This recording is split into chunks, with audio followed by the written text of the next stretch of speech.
Good evening. Good evening. First of all, I don't like mics. Okay. Put it down. I don't need mics. Okay. I thank you so very much for taking time out to share with us this evening to hear this message. It's a message that has been lingering around for some time. I thank Mr. Trevor Ford for inviting me to New York. I didn't want to come because I do not like the cold. If it drops below 50 degrees, that's it. I went to Zimbabwe, and it was cold. I left. I want to thank you for being so patient and being so understanding and having the courage to come and hear me, because I'm the one man that most people shouldn't listen to. Why? I didn't go to school. I don't read books. I have never read a book in my life, and I never will read any. I disliked school. Yes, I did. But my grandmother that raised me was a very understanding woman. You see, many people doesn't know as to how is it that this one man, Dr. Sebi, your brother, is curing AIDS. Well, if I had read books and I had gone to school, I would not have been able to cure AIDS. Because those that went to school, which are the physicians, do they cure AIDS? No. Do they cure diabetes? No. Did they go to school? Yes. Yes.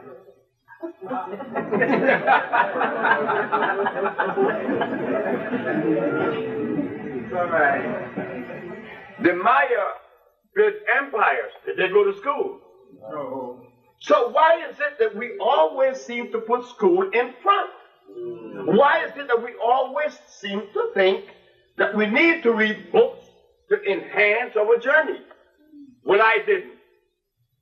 Because I knew that in the context of the book, within those pages, there was an English language that's not yours nor mine. So therefore, we are going to travel on a journey that's going to be black, going to be African. Why? Because we are Africans. I'm not a Chinaman. I'm not a Russian. I'm not a Caucasian. So now, if I tell a gorilla to speak polar bear language and get on in life, you would have difficulties. So all these years, we have been looking for answers. I just turned around and saw Dr. Ben Jokanen. I know Dr. Ben Jokanen. A very enlightened brother. But he comes with philosophy. I have no philosophy. I don't need a philosophy. I need to see. Philosophy does not help us to journey through life. What has philosophy done to uplift the black race? Nothing. But in 1960, in a barbershop in New Orleans, I made a statement that I would do something to enhance the life of the black woman. I didn't say black man. I said black woman. Because we came out of a black woman. And we have a tendency and the propensity to always belittle her. We condescend in reference to a black woman. Her mate and her friends. The world itself. A black woman, she's not as equitable as anybody else. But I said that I would do something for her. Little did I know that I would bring healing. So what do I have that is no different? In the past 450 years since the brothers from Africa, our anthropologists, our historians, our revolutionaries, they never talk about the very important thing that was supposed to be addressed, our diet. What I hear is what? I go to Africa. I hear about spirituality. Now what in the devil is that? What is spirituality? How do we use that to propel us to enhance our life. How do you use it? Because I'm not spiritual, but I create. And I know many people who are spiritual, they don't do anything. So where is the profit in it? Where did that word come from anyway?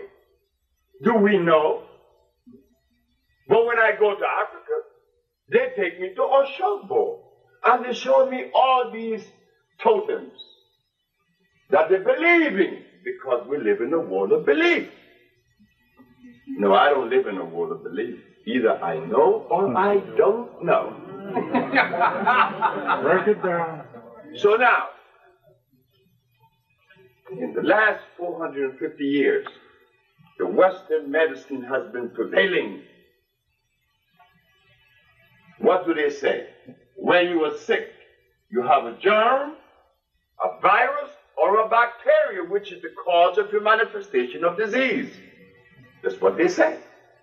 A germ, a virus, or a bacteria. Oh, yeah? But if you have identified the cause of disease, how come you're not curing anything? I said, no. It's mucus. There's only one disease, never two. And don't be afraid. I told that to the Supreme Court of New York when I was arrested in 1988. When everybody in Harlem, everybody in Brooklyn, brothers who's supposed to be so adapt, so long, one brother told me he read 3,000 books. I said, well, why do you do all that for? Hasn't helped you. Your belly is still big and your eyes have glasses on it, but you read 3,000 books.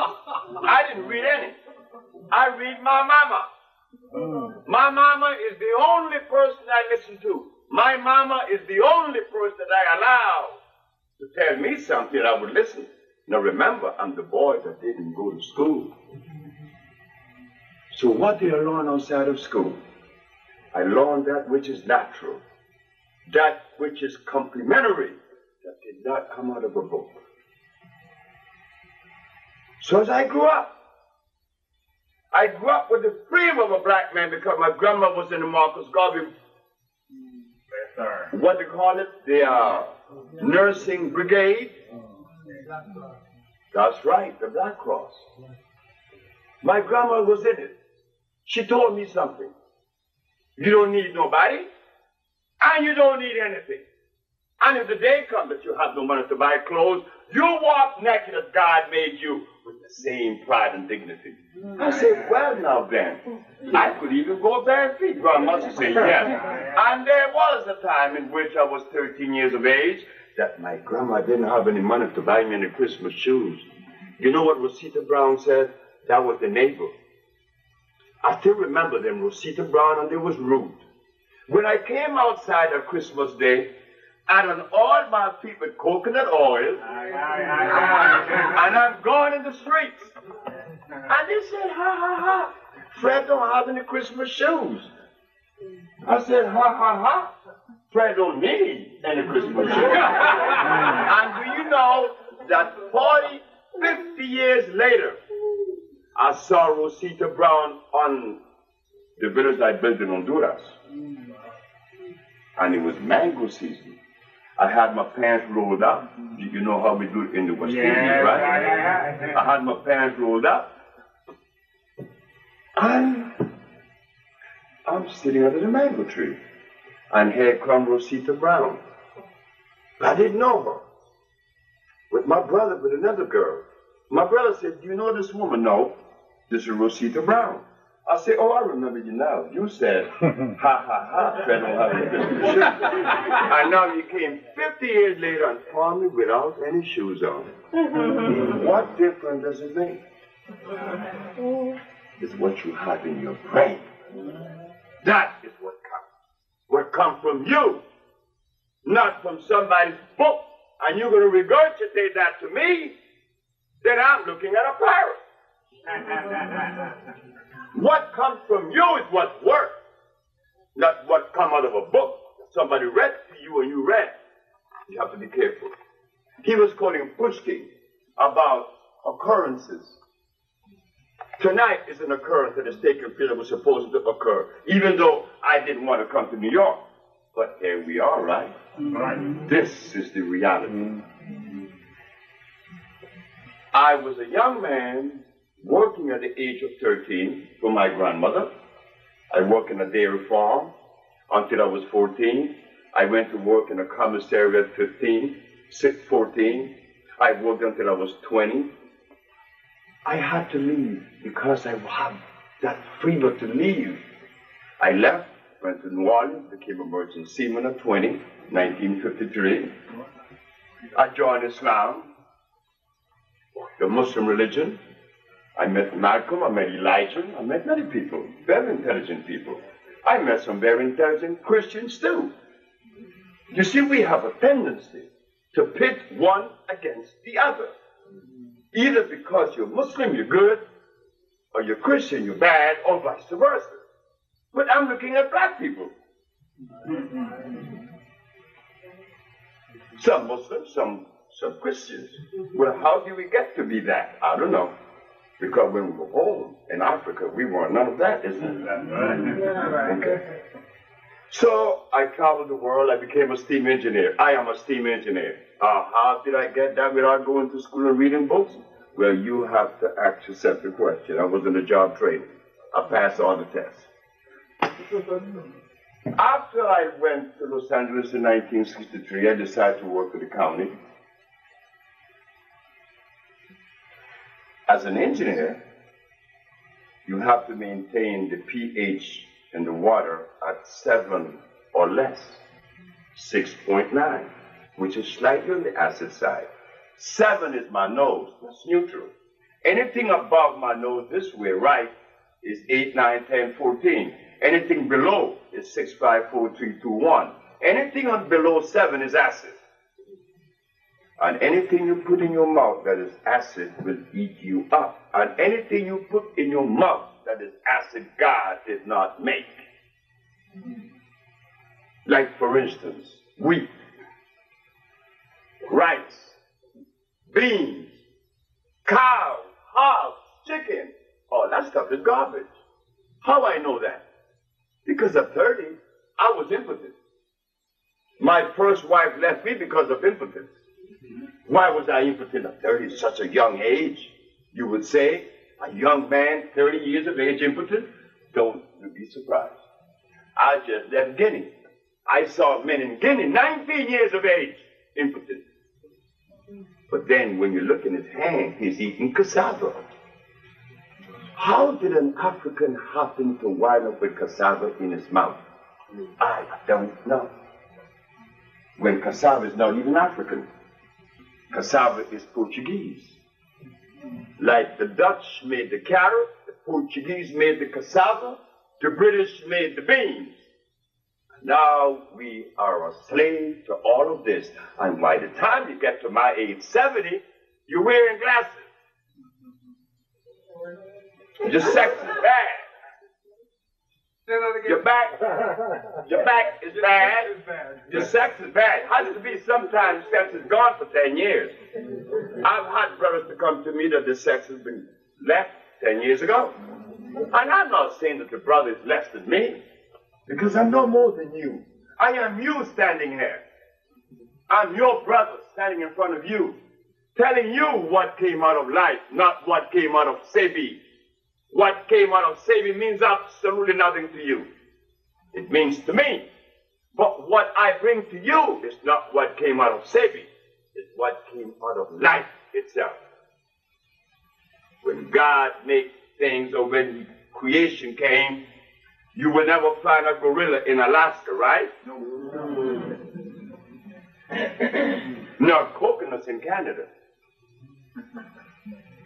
Why? Because it's a cosmic arrangement. This arrangement has been violated. You and I are victims. We've been eating the wrong food because we didn't know what to eat. I asked that to the Supreme Court of New York. I was arrested in New York. Why? Because the leaders of New York, every single last one, abandoned the perspective. How did they do that? Well, after I put my compounds together, I killed some people in LA. I quit my job. Everybody said I was a fool because quitting a job making over $2,500 a month way in 1980. And I was a bachelor. They say, you're crazy. Why? You will go out to earth? I say, I'm going to cure every disease in the world. You ain't going to cure anything. Shut up. I said, okay. I quit my job and I'm curing the diseases. Now what? I came to you. After I had cured 5 AIDS patients, 10 diabetics, about 15 sickle cell, about 4 blind, I decided to go brave on this stuff. I put it in the Amsterdam News, the Village Voice, and the New York Post. AIDS has been cured. When the Attorney General saw that, he sent to tell me to remove the ad.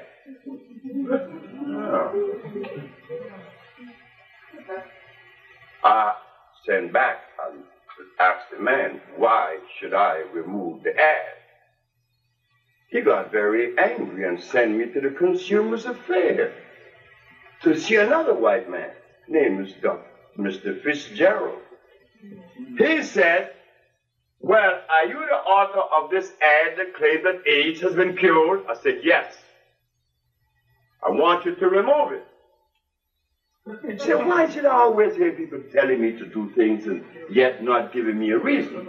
So I said, sir, why should I remove the ad? He said, because I said so. I said, oh boy, we have a little problem.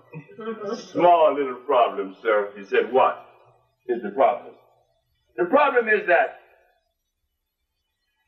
the only person in the universe, and that's including the Virgin Mary, could tell me to do something and I will do it. It's not the Virgin Mary nor you. It happens to be my mama.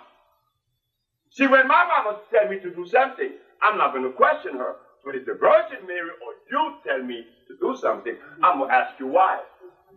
Why do I have to remove the ad? He said, because I said so. I said, well, the ad stayed in the paper. I went to my office. February 9th is a Monday night. I got a call around 8 o'clock, right around this time. I see you haven't removed the ad. I say, I have a sneaking feeling that you're going to tell me where I should remove it. He said, I see you in hell. The next day, I was arrested. Practicing medicine without a license. Selling products not approved by the FDA. And claiming to cure AIDS and other diseases, which is a fraudulent claim. But let me tell you something. The white man won. Why he won? I won the case. I proved that I cure AIDS, but he won because he knows that you would never believe it. That is where the white man won. And to substantiate my claim, when I won the case, the night that I went to get the verdict, there was no black people there. There was a bunch of white people there. The Park Slope paper came to me. The white man sent that to me. Dr. Sebi, you mind if I ask a question? I said, no. Where are the black newspapers? Tonight you have set a precedent. This is the first time in the United States government or the country in which someone stood up against the American Medical Association and went. Where are the black newspapers? I said, I don't know. Where are the black leaders? I don't know. I don't even care. I did it for me, not for the public. I want to show the world what a black man could do. The white man said, well, I'm going to write about it. And he put it in the Park Slope paper. Herbalists cure AIDS. Dr. Sebi, natural cure for AIDS, and more use food, not drugs. A white man did that. I went to Saigon. I went to Jesse Jackson. I went to Sharpton. I went to Maddox. I went to Mason. I went to Ben Junkerton. None of them helped. They prefer to see you dead.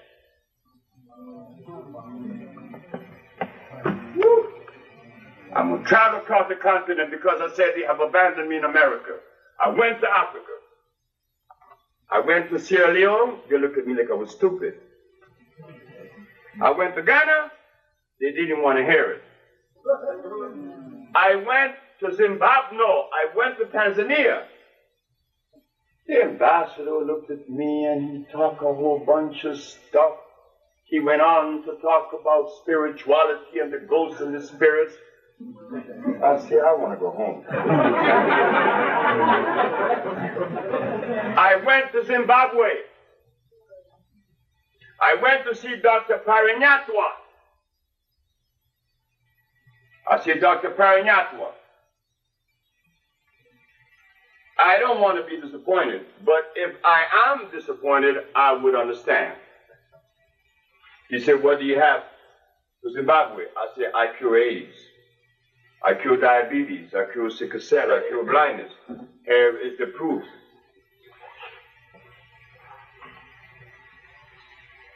He said, think about it. I said, fine. I came back to America, never to look back at Africa. This may sound bad to you. Oh, yes, it does sound bad, isn't it? That I'm an African by heritage. And that the one place that I should rescue from the grasp of disease should be Africa. Am I right? That is our mother.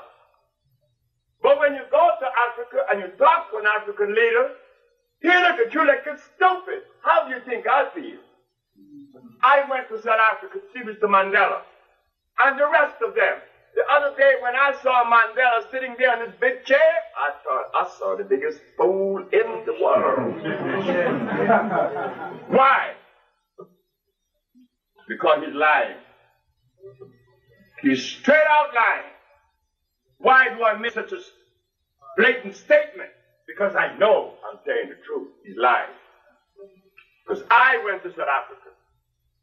I went to his ministry, and he too rejected. I went to Oprah Winfrey. She rejected. WWRL, they said, don't interview this man. WNIB, they called him and said, don't you interview this man. So who do I turn to?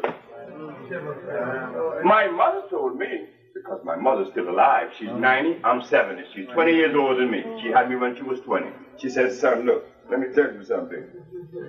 Shut up.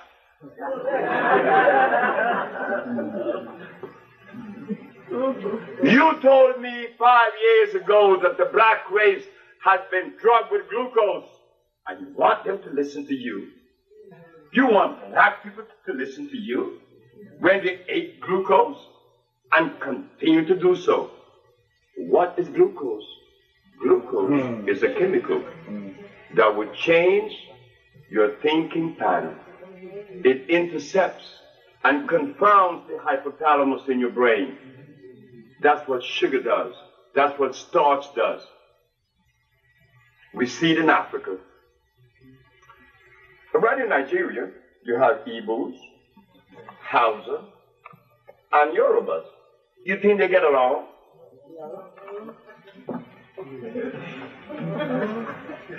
That's just in one country, right?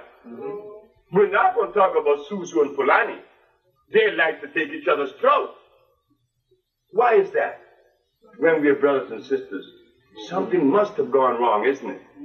What went wrong was that we were unaware that the stuff that they gave us to eat was undermining our thinking. We are beautiful people. We are loving people. Sure we are, all of us are, and we're smart. I'm not smarter than you. How could I be smarter than you when I carry the same amount of gene cells in my brain as you carry? I'm not smarter than you. I just have a message because some of you have a message that I don't have. I don't have the message for everything, isn't it? Do I know everything? The answer is no, but I cure diseases. And we need that now, isn't it? But we need bricklayers. We need clothes makers. We need all these art and crafts to enhance life and to protect our own existence. Am I right? Right. Thank you very much. So now, what I did was to put together compounds that were of herbs that were not made by men. What are the herbs that were made by men? Just start. Aloe vera, comfrey, peppermint, garlic, echinacea, golden seal, St. John wort, paprika, nutmeg. That's deadly. What? If you think that nutmeg isn't deadly, you go home and boil 2 of them and drink the water. And you're dead in 2 minutes.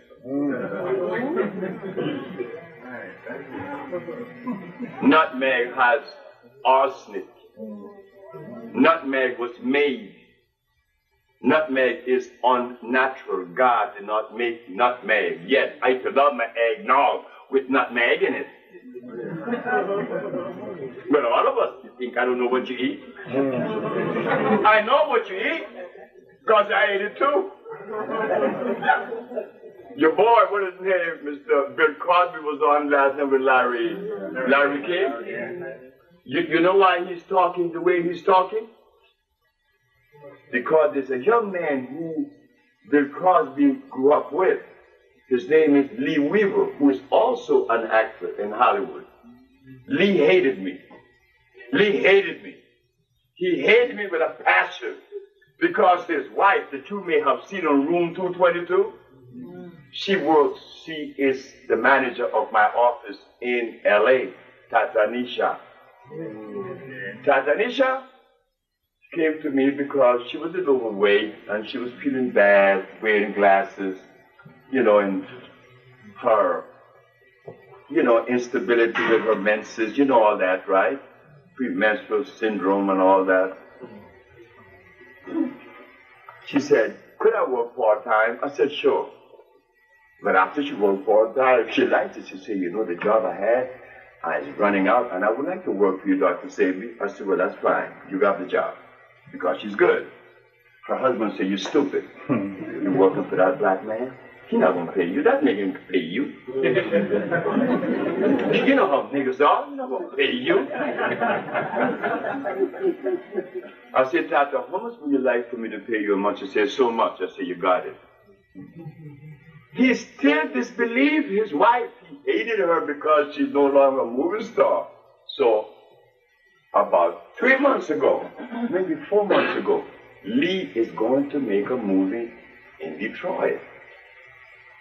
So the plane stopped in Chicago, and he's supposed to make transfer. But when he's at the airport, he started to bleed profusely. And the doctors couldn't stop his bleeding from his anus. They rushed him to the hospital. When they get him to the hospital, the bleeding continued. The doctor didn't know what to do. They called Tatanisha. I said, Tatanisha, take the compounds and go to Chicago. She flew.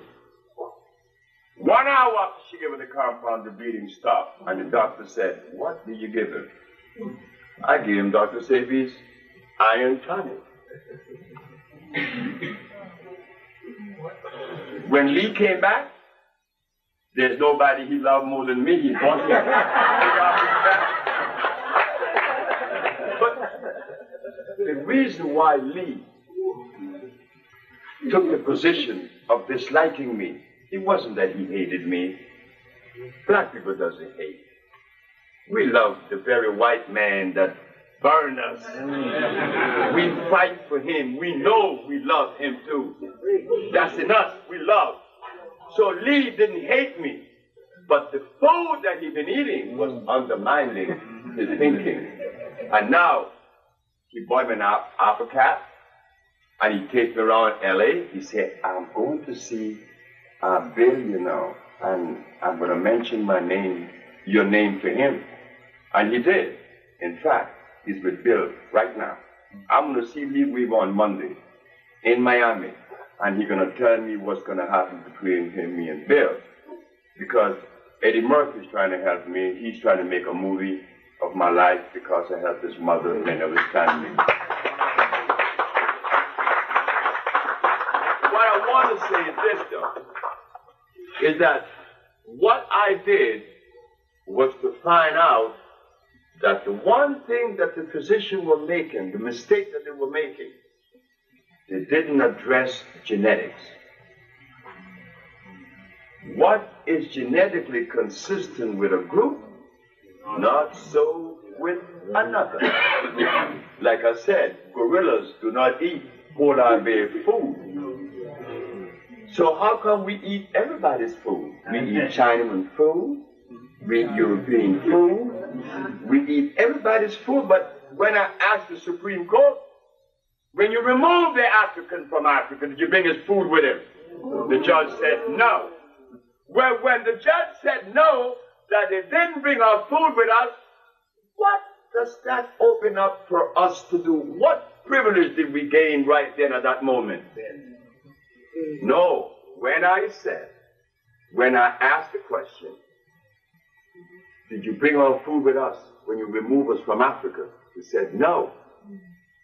Well then, what have you been feeding us? Besides, are we in the position to demand that they give us the food that God made specifically for us? Yes, it does. But which one of the leaders will do that? Go tell that to Minister Firecar, the bravest of all. No, he's not going to do that. Go tell Oprah Winfrey, there's a nigger who's running around saying he cured AIDS.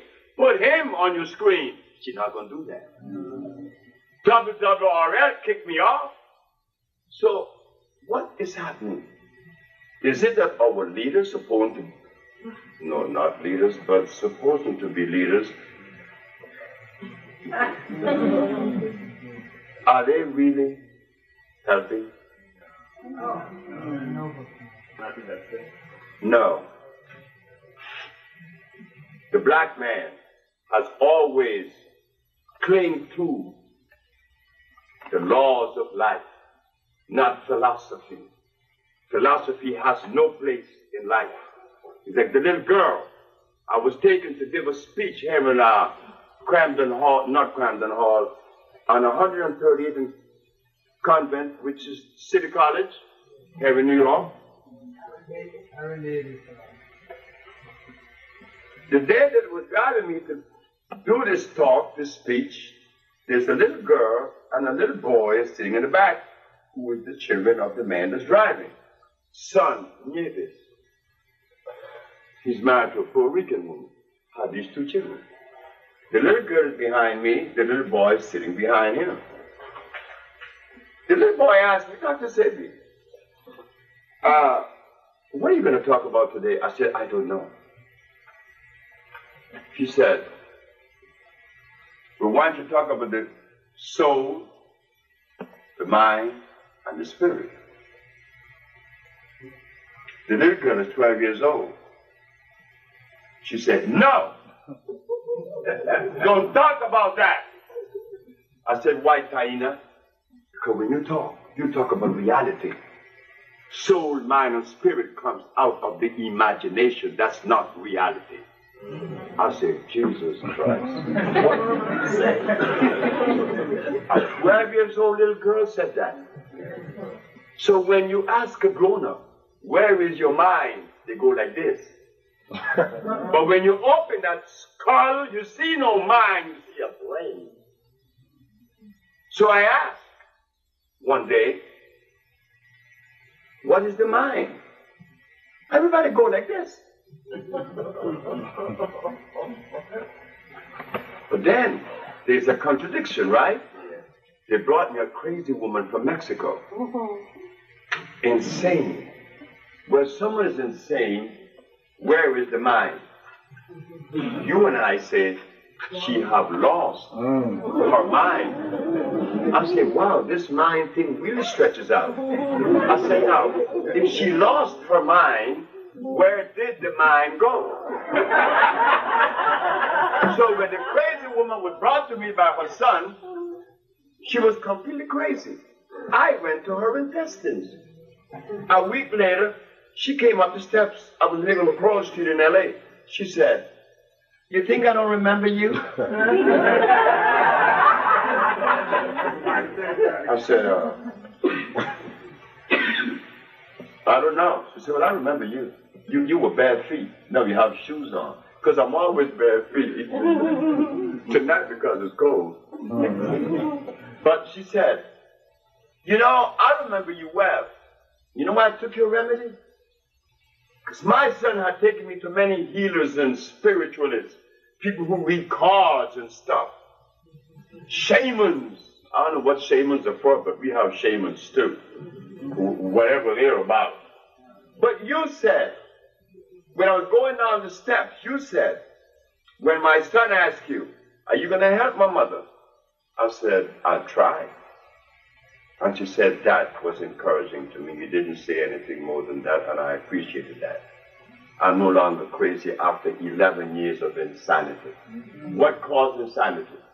Something was in her colon, sending off a negative message to her brain via the central nervous system. C.C. Charles in Aruba hated his wife. He hated his wife. He hated his wife with a passion. For 16 years, he didn't talk to her, living in the same house.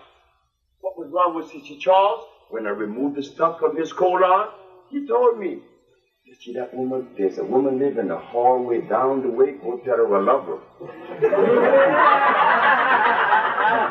How come he saw love? Because the acid that was in his body was removed. That's all. We are all stressed. We're nervous. We go to sleep at night, we can't sleep. Charles couldn't sleep. So what did the little girl named Akila Stroud that had sickle cell anemia? I remove it by removing stuff from her colon. And guess what happened? That was the biggest stink in D.C. I was called because Akila Stroud, the little girl with sickle cell, was born 2 years of age. Mr. De Gregory said that God gave us sickle cell to fight malaria. Oh, yes, he did, in Crandon Hall. At Howard University. I was there. I heard it. So when people hear these kinds of things, you believe them, right? Because De Gregory said it. He's supposed to be an authority, right? By whose standard? I don't know. But he has not cured any disease either. So this white lady brought it up to me. She said, well, you haven't given a kilo protein. I said, Dr. Steinberg, this is at the Georgetown Pediatric Hospital. They caught up with me and the parent because we snapped the baby out of the hospital. But by the time they caught up with us, she was killed. 3 months later. It only takes 3 months to cure sickle cell. So they wanted to condemn me. She goes through my files that my record on Akila, and she noticed, you didn't give a kilo protein for 3 months. I said, Dr. Steinberg, do you want to rest your argument on protein? She said, well, of course, unless the great Dr. Sebi thinks that protein is a necessary food. I said, ma'am, I know nothing about protein. Trust me. This word protein came from your parents, from your brother, from your gene, from your culture. That word is not an African word. So if there's anyone today that could explain this protein bit, should be you. What is protein, Dr. Steinberg? She said one of the 19 amino acids, the building blocks of life. I said that is the patent answer or response. But I want to remind you, Dr. Steinberg, that the human body has no use for acidity. So when you said amino acids, the body has no use for acids. Where do they fit? The human body has 102 minerals. And when one of those minerals are depleted, your body becomes sick. If iron becomes depleted, you are anemic. If calcium becomes depleted, you have rickets of whole bone structure. And if you cannot think, you're lacking of carbon and copper. And so it goes. Protein, where does protein fit? Furthermore, is it electrical? She said, what do you mean? I said, well, my body's electrical. It moves. I'm always moving. I cannot move unless my body's electrical. There could be no motion unless that motion is electrical. So if I'm going to eat protein, protein better be electrical. Because the body only assimilates a substance through chemical affinity. There is assimilation. Is it electrical, Dr. Steinberg? Well, I don't know. I said, Dr. Steinberg, what is sickle cell anemia? Sickle cell was given to black people 10,000 years ago because their blood went through mutation in Africa. I said, oh God. I'm more confused. She said, why? Because de Gregory said God gave us sickle cell to fight malaria. You said it is mutation. But de Gregory coded what your brother teach him. Because de Gregory didn't get that out of an African perspective. That came out of Europe. Because de Gregory's a Paris. And now you're telling me it is mutation. Well, I'm going to tell you something, Dr. Steinberg. It is neither God nor mutation. Sickle cell is the deprivation of iron fluorine because I chose sickle cell. She stomped out of there, very angry. You see, little white girls have a tendency to want to condescend with black men because most black men look up at white women. I look up at my mama. Everybody is down. Not that I disrespect white women or white people or anybody, but you do not condescend with me because I know I have a place in this world society and I have never compromised that place because I'm just as equitable as you or anybody else or any race in the world and maybe better more than most. So don't even play the game about I am black so I have to be inferior. Well, that only works when you have accepted glucose, like the Pavlovian dog. I ate glucose just like you. My grandmother woke up in the morning and she gave me bakes, you had them, eggs, oatmeal, Ovaltine. Oh my God, all that stuff I'm eating. And I couldn't breathe. I couldn't breathe, but my grandmother didn't know that she was killing her grandson. Until one day, it came to me. This stuff is bad. And I went on a diet of a 92 days fast. I didn't eat anything. And now here I am, at 70. I have no glasses on my eyes. I'm not impotent anymore. I've been making babies since then.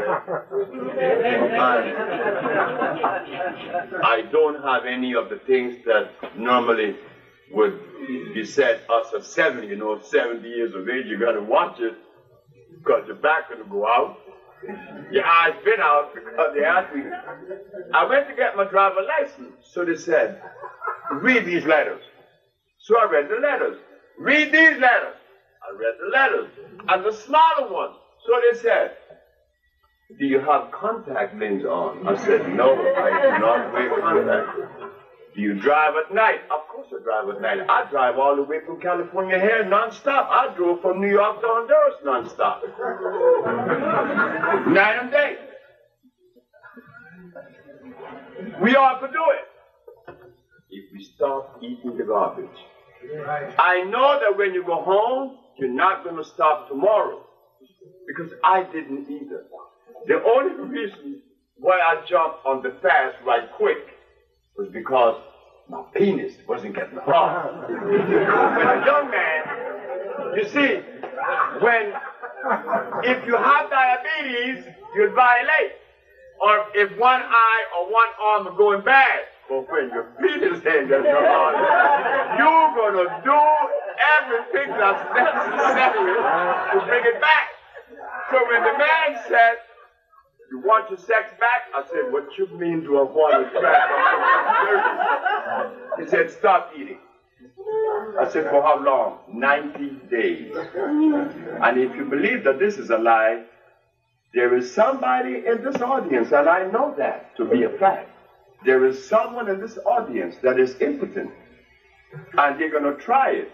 Well, I'm going to tell you, brother, when you start eating for 30 days, you're going to be ready. Not 90. Before the 90, you're going to be very well ready at 30. You're going to say, you mean to tell me that just start eating does all of this? Well, of course. Of course. Because what you have done, cleanse your arteries, Your eyes clear up. Your nerves get good again. You don't shake. Your understanding gets better. Like C.C. Charles said he loved his wife. Of course he did.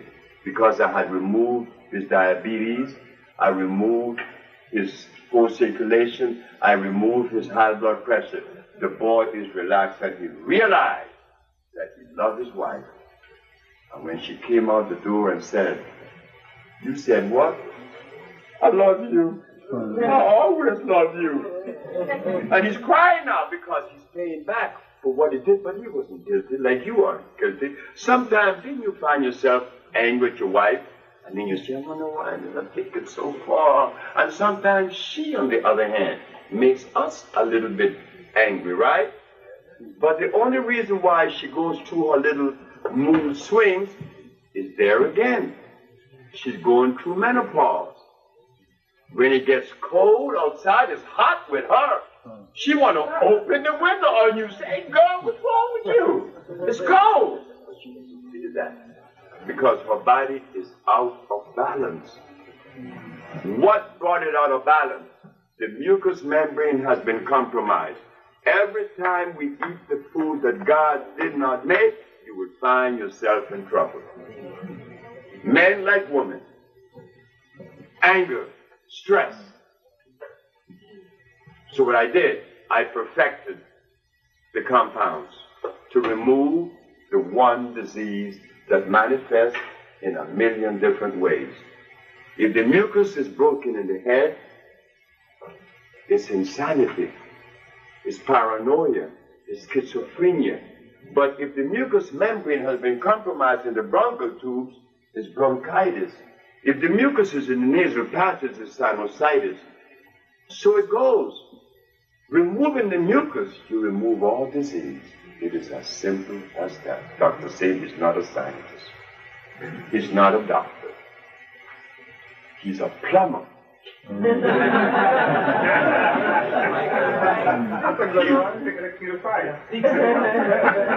That's all I do. Clean out the pipes. And there come life again.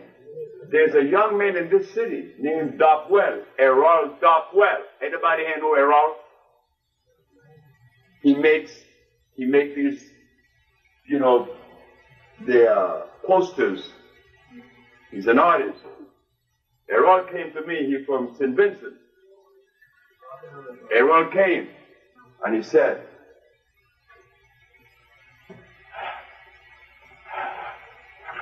"Wait. I died." Errol couldn't breathe. Errol could not breathe. Errol was dying. His pressure was high. His eyes were bulging. 3 months later, Errol didn't eat anything for 3 months. Errol didn't eat anything for 6 months. Errol's wife called me and said, "If you don't start giving that man what you're giving him, I'll kill him." I'm going to kill him.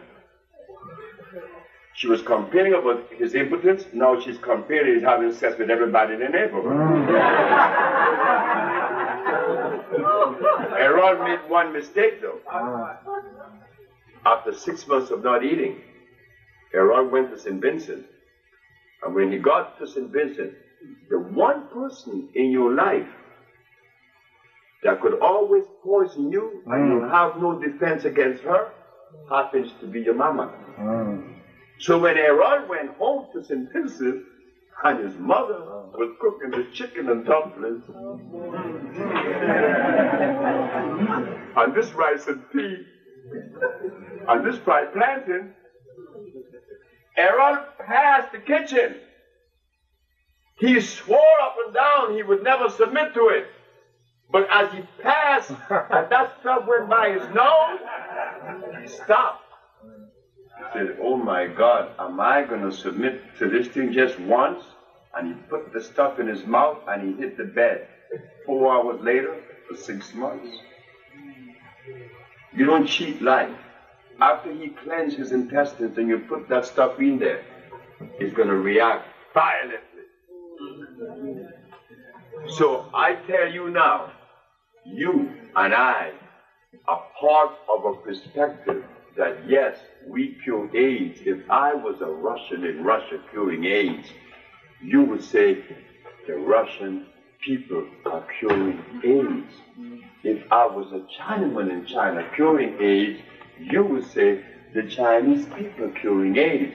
But I'm your brother standing in front of you. You don't say we cure AIDS. You say he cure AIDS. Single me out.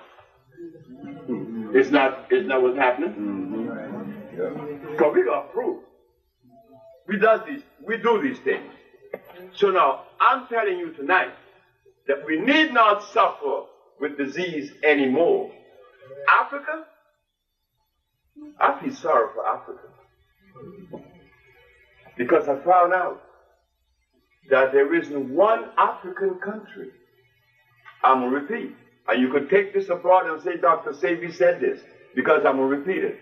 There isn't one African country that is interested in the cure for AIDS. I'm going to add, there isn't one black American leader that is interested in the cure for AIDS. Name him, I want to hear him. In 1988,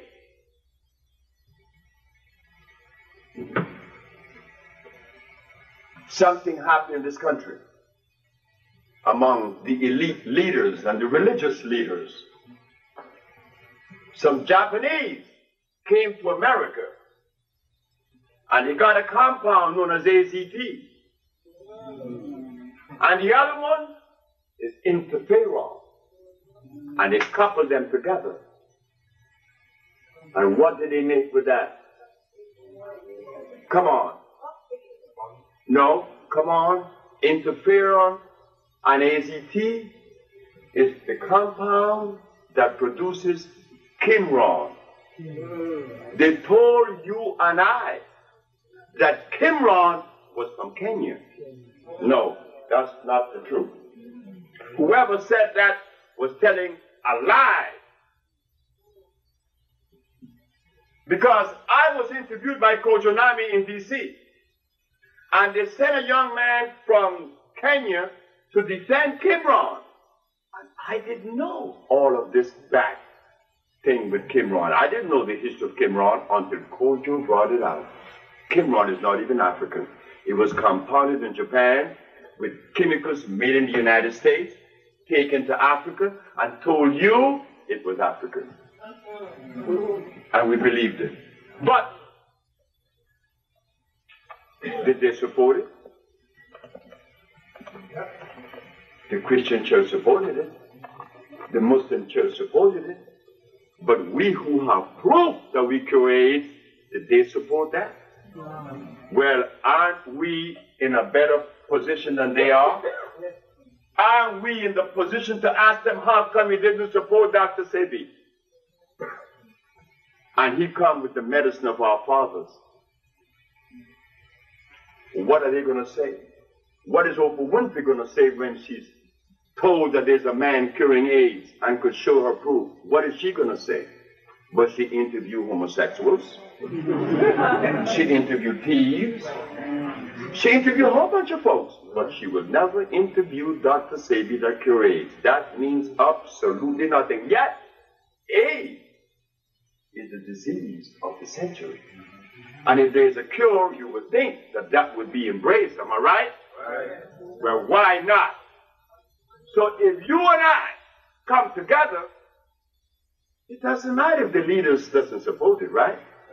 Because the leader of a people has never been a male. Have you ever seen in the forest cubs following males? Who does the cub follow?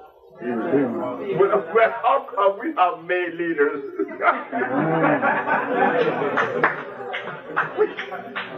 When you were small, you never follow your dad. You follow your mom 24/7. And my son, who saw me cure people of diseases, when he bruised his finger, Mom! He said, "Now, isn't there something?" The boy had to call on Mom. And I'm standing there. His mom is way in the kitchen. But he had to, because that's us. We are mama's boy. I'm 70 years old, but I'm still a mama's boy. Whose boy am I going to be but my mom? That's what you mean. Came out of a black woman, of course I'm her boy. Forever, as long as she lives. So now it shows that we've been bamboozled, as Malcolm said, but we didn't see the extent of it, that we have not yet fathomed how much damage has been done to the hypothalamus with glucose. Who has done that research? No religious leaders, no political leaders, no community leaders.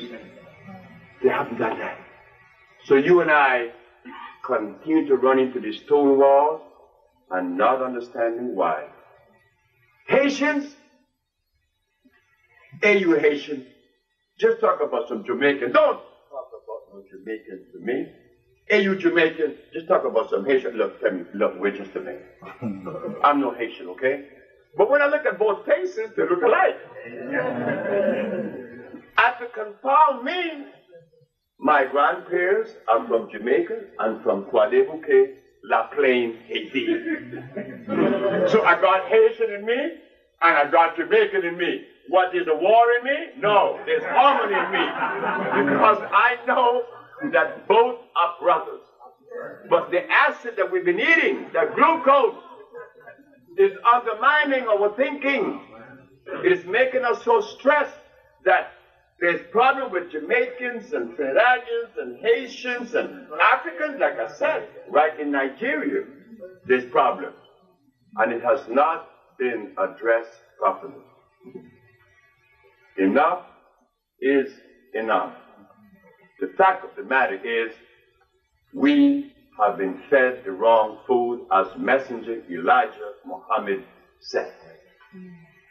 We are not supposed to eat meat. Stop it. It's going to hurt you. It's going to hurt you. It will hurt you. Because I know, I've been through that. And there's a reason why I was so sick. I used to wonder, why, if God loved me so much, why am I so sick? Asthma, diabetes, impotence, and the rest. When I had to be that sick, to come out of it, to be able to talk about it.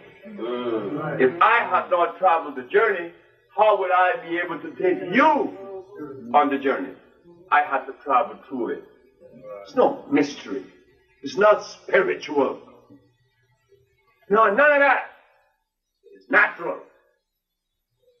It took us away from, because when we were living in Africa, before the white man came, we didn't have such word as spirituality in our vocabulary. It wasn't needed. We didn't have any religion because that wasn't needed. We were living in accordance with life and God, because that's all we know. Just like the animals of today. The gorilla doesn't violate any law. No. We violate laws, not the gorilla.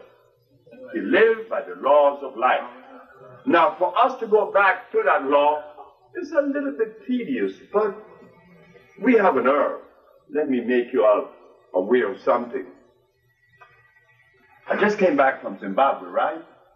But I made some trips to Swaziland, and Swaziland is a country that grows something that would change your thinking in 4 hours.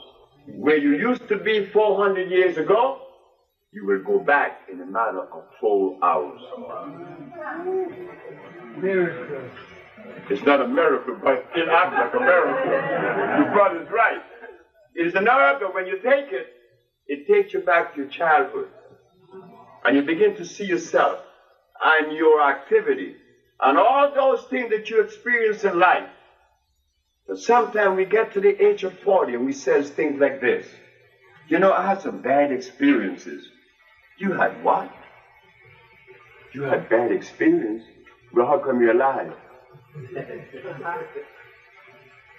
Everything that you experienced was supposed to be experienced by you.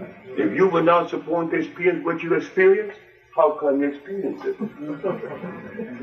How come it happened?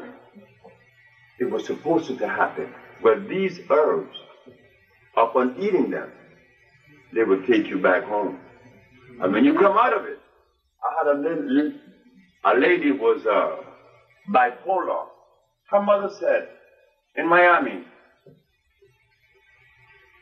my daughter is very sick.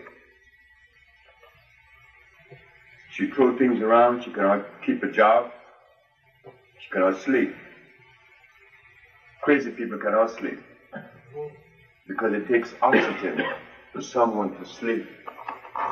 This is why we made the intracellular chelation to remove the acid from the brain, from the pancreas, from the liver, from the colon, making you new again.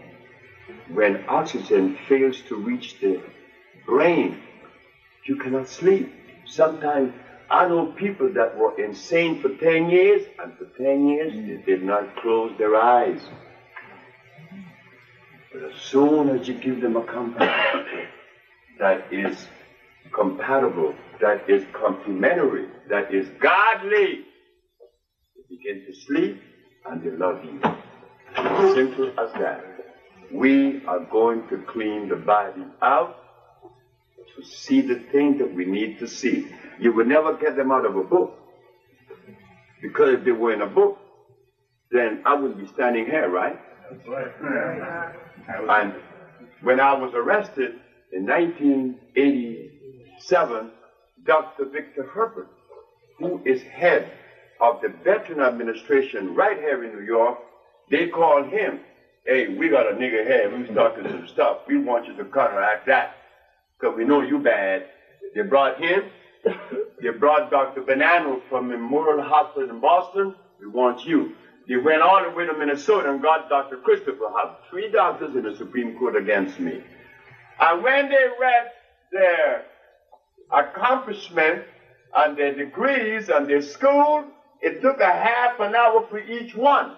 And when they read mine, they said, well, Dr. Sebi's a herbalist. And that was it. But when the argument started, I asked the questions that the doctors were not prepared to answer. Like, for instance, I said, Your Honor, is it a fact that the Bible states that the herbs are for the healing of the nations?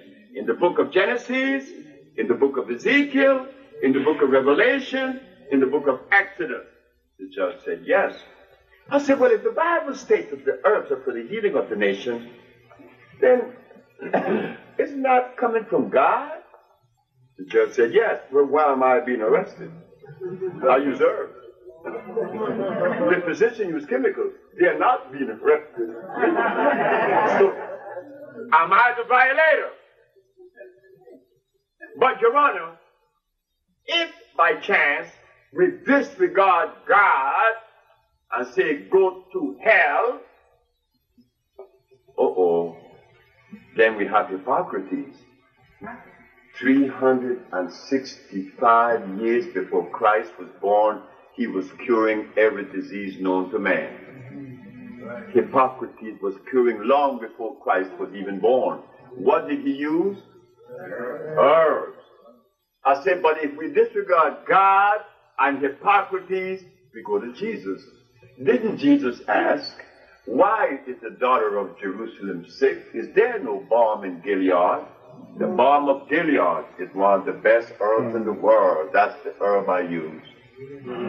If we disregard Jesus, then we go to Claudio Galeno, 1729, Renaissance Italy. This Italian was the last of the natural scientists. He cured the Prince de Medici children of all the diseases that they had using herbs. So, Your Honor, we have God, Hippocrates, Jesus Christ, and Galeno. Now we go to science. Science shows that the only substance that could readily assimilate and render good is a substance that has carbon base. Chemicals has no carbon base, neither does artificial plants. So I rest my case. And the judge looked at the physician and said, and asked, do I get a response? The physician had the pencil and was going. That pissed the judge off a little bit. She said, if I do not get a response in 2 minutes, this man will talk the remaining day without any interruption. Well, what kind of response were they going to give? I covered all aspects of it, right? But this is what we didn't know these things. None of us knew these things. That we were supposed to stand up in our favor. Well, we didn't. I came and did. And I'm hated for it. Yes, I am. Believe me. You'd be surprised what is being said about me as we speak. By those who call themselves leaders and nutritionists. Right here in New York.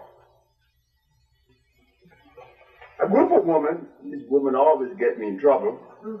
They said, Dr. Sebi, you all remember this, and I know you all remember this. 1989, there was a meeting held on that hall, the big building in Harlem, what they call it, the State Harlem building. Right. State office building. The what? State office building. State office building. In that building, in 1989, there's to be a great big meeting. African American War on AIDS. Did you all remember that? Yeah. Okay. So the sister said, Dr. Sebi, you're going to go there. I said, why? You're going to talk. I said, you're crazy. I'm Sebi. I'm the man that has no help. I'm the man that has no one, any group to support me. Because I'm not a church member. I'm not a lodge member. I'm not anything. So I have no one to help me. You're going to send me there to be chopped up? Where you going? So I went and act mischievous. When I got there, a bunch of white folks, which is good. But I saw Barbara Justice. I saw Dr. Prince. I saw Dr. Love. And I said, oh my God, all enemies. Let me see how I'm going to weave my way in there. So when I got in the meeting, a man was talking. So I'm going to seize the opportunity. This man is talking how we should make the AIDS patient feel good until they die. When the man is about to sit down, I jumped up. I said, the man is right. The man is 100% right. Right there, I called everyone to look at me. I said, but we could do better than that. We cure AIDS. We cure AIDS and we just prove it to the Supreme Court. Guess what Dr. Barbara Justice said? Well, we have a man coming from D.C. to give us the message on AIDS. I said, well, who's that man? Dr. Ali Muhammad. I said, no, stop. What is he going to tell us? Well, he's going to tell us that AIDS kill black people. I said, we didn't know that. We were totally oblivious to that. We need Ali to come from D.C. to tell us that AIDS killed black people. It's been going on. They've been controlling us. I'm saying to you, we don't need any leaders. We need ourselves. And once we come together, we don't need the leaders. Let them die. Because, look, let me tell you something. One of the biggest black leaders in America have prostate cancer. Well, there's a man right in this city that worked with this man, Joseph Ben Jokanan. His name is Professor Simmons, George Simmons. Right. Then he had prostate cancer. Who killed him? You. Well, why didn't this big religious leader in Chicago come to me? His balls were too big. You see, when you climb up high above people, and from down here, somebody said, hey man, I could help you. When he looked down, he gonna think about it. You don't want to go down there no more. I'm the little man. He is the big man. But because you assumed that position of superiority, his balls were cut out. Don't let that happen to you, brothers and sisters. We are the little people. And I'm proud to be the little people. Because as the little people, I recognize that we all are the same. In the same boat. We are the same. I'm not better than you. But the minute that I take the position that I'm better than you, I'm in trouble. You don't want to do that anymore. Our leaders have betrayed us. Every one of them have betrayed us. I could say it openly because I have proof. Nobody could have told me something else because I've been here in this business for 32 years. And for the last 15 years, I've been curing AIDS and they know about it. Why haven't they done something about it? Isn't that proof enough for you? Yes, it is.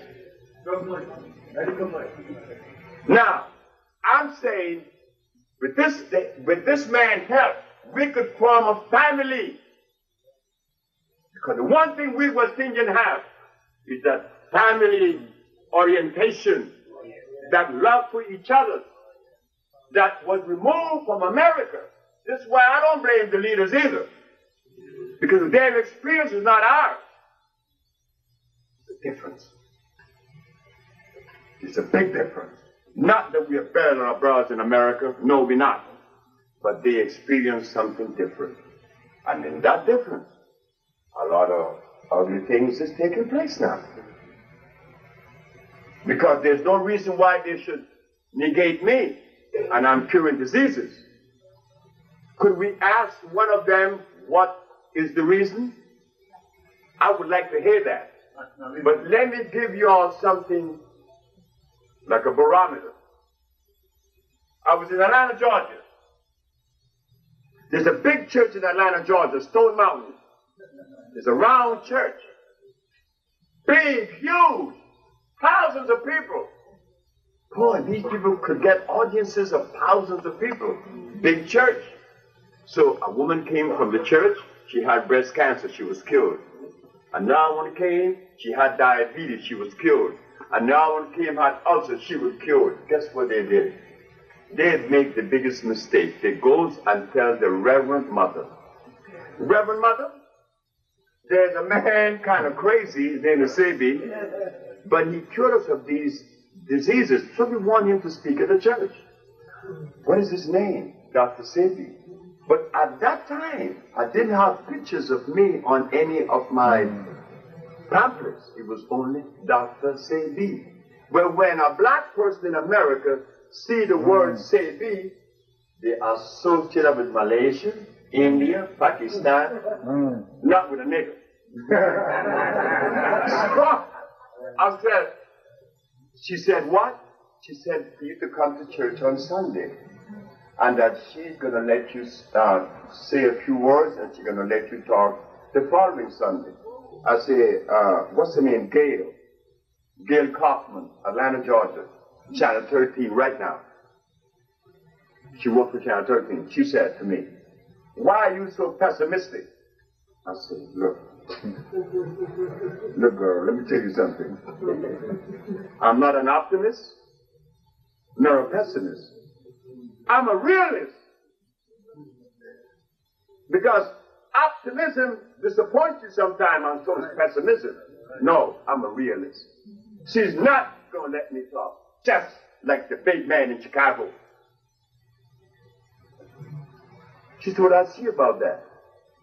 Sunday came, I go to church with Gail, and I'm sitting in the audience, and she's preaching. She said, I have papers in front of me. There's a very important and distinguished man in the audience that will give us a few words next week, but he's in our audience, and I would like for him to come forth, stand up, come and give a few words. Brothers and sisters, when I stood up, and the black woman looked at me, I could look at Satan dead in her eyes and say, yeah, I got you, I got you, I got you. I said, I got this one is mine. When I went up, I said, good morning. I said, good morning. And tell the audience a few words, and then next Sunday you come back, and I did. When I walk out the church, Dale said, you see, pessimist. I said, okay. That was the Sunday, right?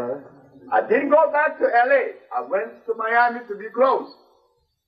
Monday, Tuesday, Wednesday, Thursday, Friday. Guess what I did on Friday night? I called Gail. I said, Gail, I'm calling you not to ask you when I'm going to speak or what hour. I'm calling you to ask you what is the excuse that Reverend Mother gave you to prevent me from speaking in the church. That's what Gail said.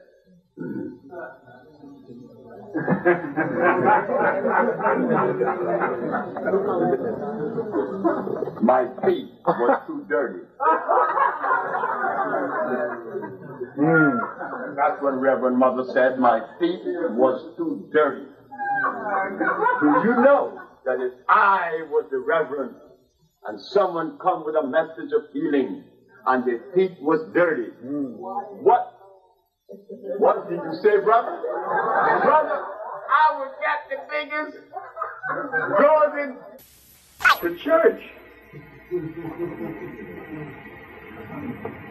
My grandmother, being from Jamaica and belonging to the Episcopal Church of England, which is the Anglican Church, where you going to go to church? I'll see what I'm going to fix, sir. Fred. Hi, Fred. That's what they call me. Hi, little Fred. Everybody loved me, and I love them too. But they don't know what's going on in my brain, right?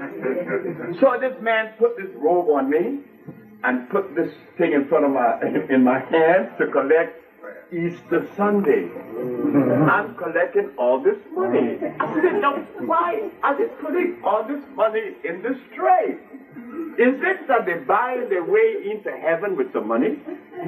I mean, they have no respect for God. I mean, we are disrespectful. You're going to pay God some money to go to heaven. Now, ain't this cold? No, what you think God's going to tell you? Didn't they say, render to Caesar that which is Caesar? But did God make money? The answer is no. So how could you buy yourself in heaven with some of it? So when I'm collecting the money, I got this great big idea. Put that money in your pocket. So when I got in the back of the room with the money, I started doing this. And the preacher is a white man from South Africa named Pooley. He happens to come in the room and said, "What do you think you're doing?" Well, let me tell you something. Nobody intimidates me. Not even God or the devil. Nobody intimidates me. I said, "What did you say?" What do you think I'm doing? I am relieving you of one more sin. I walked out of the church with the money. Well, instead of God chastising me, why did God chose me to be a healer? Because God knew I did the right thing. You take that money. That was the little boy then. That's the little boy now. I have no respect for what? Unjust. That is not just, because there are some little people in the community who would like to go to church, but they don't have any money. And it's embarrassing. Well, Miss Marie Sindro, you have a gold star. You gave $500 last year, or last month. Miss Joan Dilbert, she gets a silver star. She only gave 100. Miss Mary McCullough, you gave 50 cents. You gave black star. So they have all these stages for you to make you feel good. No. What makes people feel good is they help. Once you arrive at that place where it is comfortable, you're going to love everybody. But first yourself. But our religions, all of them are guilty. Every religion in the world is guilty of feeding us garbage. They don't care about us. They poison us. The Christian church, they eat some pork. No, the chicken is worse, but the pork is bad too. Has worms. But the Muslim church said, eat some lamb. That stuff is that's anthrax. You eat anthrax. When you eat lamb, it's worse 10 times than pork. Worse than pork. Then the Buddha had the down for you. The Buddhas eat ghee, clarified butter. So who's in our favor? So brothers and sisters, yes, Dr. Sebi doesn't feel too comfortable tonight knowing that he curates and knowing that his brothers who are in the position of leadership just deliberately disregard the entity. Not me, I'm happy. But I don't feel too comfortable. Why? Because I want to see us healed. And some of us feel that if the healing doesn't come through a leader, that it's no good. No. When have you ever heard of any leader in America that led us to a comfortable place anyway? The only man was doing it, and he's no longer with us, is Elijah Muhammad. He had farms he was going to pursue, he was doing that. He also had schools, and he's going to build a hospital. Oh boy, I was happy, because I know I'm going to perform. But when the man passed, and well, that was over with, I was sent to Dominica, called to Dominica by Mr. Oliver Serafin. Who from Dominica here? Well, Dominica had a man named Oliver Serafin like me, a revolutionary. He talked like this man here, like Trevor Ford. Strong, very upfront. He said, Sebi, you cure my aunt of sclerosis of the liver, you come on to Dominica. And I went to Dominica. And he's going to build me a hospital up on the hill in Wabe. And what happened? He lost the election. Eugenia Charles won. And Eugenia Charles came one day with her entourage and saying, Tata, your friend lost, so you have to leave. I said, but Miss Charles, I came to Dominica to heal people. I said, Mr. Jack Grano. Yes, Mr. Jack Grano lives in Goodwill, no longer blind. I said, the young lady in Newtown no longer have diabetes. I don't care. I only support orthodox medicine, she said. I said, you what? I only support orthodox medicine. I said, now then, your argument rests on orthodoxy. She said, yes, of course. I said, but orthodoxy means following the established premise, not violating it. You say that you support orthodox medicine. Is hypocrisy the form of medicine? She said, yes. Did he use herbs or chemicals? When she saw the drift, she got the drift because she's going to leave anyway. Now, you're going to leave anyway. I said, thank you. So she kicked me out. I went to St. Croix. They used to take feces in bags and throw it at my place in St. Croix. The people in St. Croix told me I was a liar. There was only one person in St. Croix that saw me stressed. I was about to cry. Of course I was. I felt useless among my brothers. They look at me as though I'm a liar. How do you think I felt? I just quit my job 2 years ago. And now I find myself in this blind and people don't believe what I have to say. So this one woman named Cleophas Bennett from St. Croix came out of her store that afternoon and said, young man, come here. I said, yes, ma'am. She said, I heard what they're doing to you. Don't give up. That was a bit of encouragement. But then my wife said, we're going to Puerto Rico. Well, I speak Spanish fluently because I was born in Honduras. So I thought that it was going to be good there. I went to Puerto Rico. Oh my God. Puerto Rico is the only place in the world where I did not see a black woman married to a black man. Not one black Puerto Rican woman is married to a black man. I said, boy, it's a crime to be black. They interviewed me on Naughty Once. They interviewed me on Natu Salud. Not one Puerto Rican came. But I was doing my business with you in Washington and in New York, and I live in Puerto Rico. So it's been an uphill, isn't it? Only because we killed. Your biggest enemy is not the white man. Because the white man came and wrote about me. And the Supreme Court of New York exonerated me, right? But how come the black leader doesn't do it? How come Oprah doesn't do it? Do you know what we should do? I'll tell you what we should do. Just form a committee and write these leaders a letter from your community, because you have that right. They place themselves as leaders, right? Well, could they be questioned? Should they be questioned? Well, let us do it together. Let's write them a letter.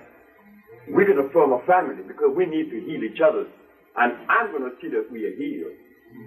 Because in this box, where it is.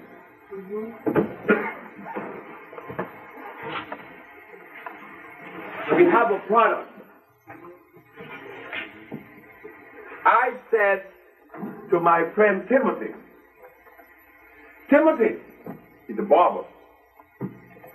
We should go to a barber shop. In a barber shop, you hear all kind of conversation, but it's never one that is fruitful and good. It's about rich people, boxers, who's the greatest boxer.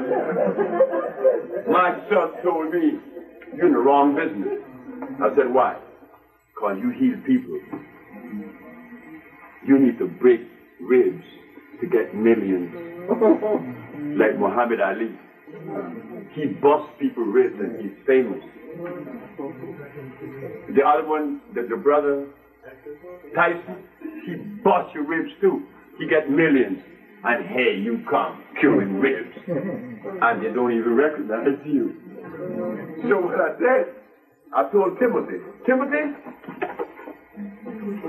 I'm going to make a product that is going to heal black folks.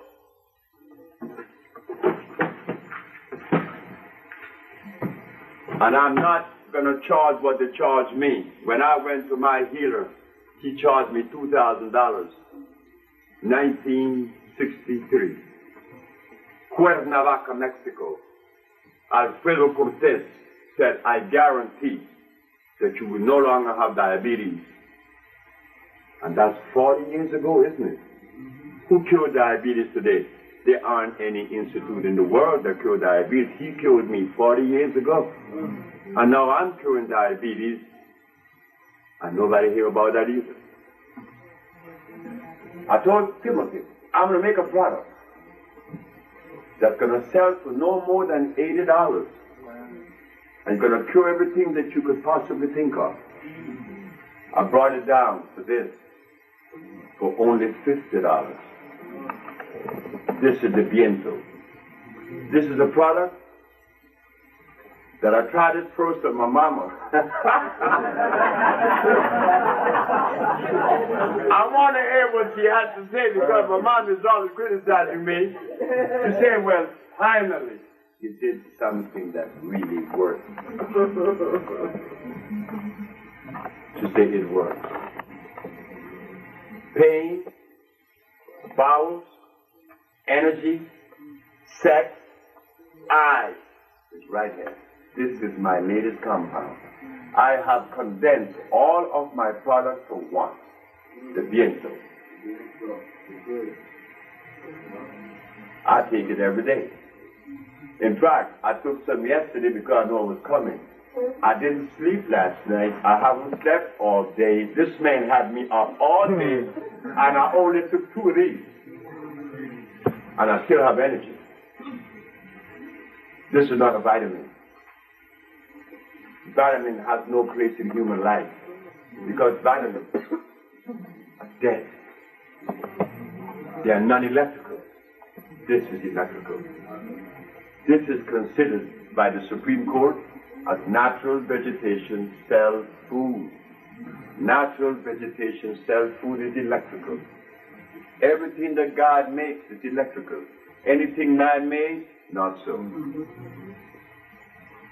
So, I am promoting my latest product, and no, ain't no recall here. I know that tonight you have heard many things, diametrically opposing that which you have accepted or believed or heard, but I'm going to give you the opportunity at this time to ask questions. Do I get any questions? Oh boy, over here. What about the other product that you were talking about that takes you back to your childhood? That product is the Stropharia cubensis.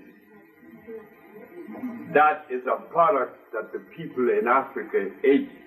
And this is why the people in Swaziland was never conquered, because they could see what the British was going to do before they even did it. All right. You going to start selling that? Sir, I have it now. But you will have to send for that. What's it called? Stropharia cubensis. Stropharia.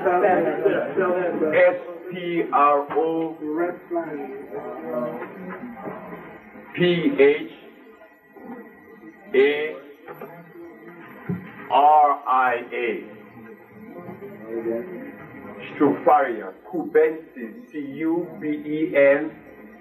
Cubensis. Yes, sir. Give us some ideas about methods for elimination, methods on what you do as far as the proper food to eat. You know, I need some background. That's a very good question. Because when I come before you saying don't, what should be, right? This meeting, I want to say this meeting was impromptu. This young man here is responsible for that. He said, hey, look, he heard me 2 weeks ago in Miami. He said, man, the people in New York need to hear about you. I said, but Trevor, I won my case in New York 15 years ago, proving to the world that we cure AIDS. How come they haven't heard it? He asked now about the food, which is important. This is a very quick message meeting. I did not come with my entourage that I need to come with, not only to talk about the food, but to show how to prepare it. It is just as delicious. That's right. It is delicious and it is nutritious. So now, what do we begin with? In the morning, you want to strengthen your bones and your nerve and your energy, uplifting sea moss. When you wake up in the morning, you drink a big mug of sea moss. Do not sweeten it with sugar. If you put sugar in it, you have just adulterated it. You drink it without the sugar or with maple syrup. When you wake up, you drink your cup of sea moss, and you drink 2 glasses of water, and you take off the work. That's all you need. At noontime, you could eat a salad or a fruit. In the evening time, that's when you could eat, you know, your mushrooms, your squash, your quinoa, grain, quinoa, Q-U-I-N-O-A. Quinoa is a grain that comes from South America. You could also buy wild rice, which is natural. The Haitians have a mushroom that grows in Haiti called jonjon. Let me tell you all something. Jonjon is so good. Remember what I said. Anything God makes is natural. Anything man made, not so, and will hurt you. Jonjon is so good that if you take the jonjon mushrooms and soak them in some water, in about 2 hours, the water is black. You drink that water and see how you feel.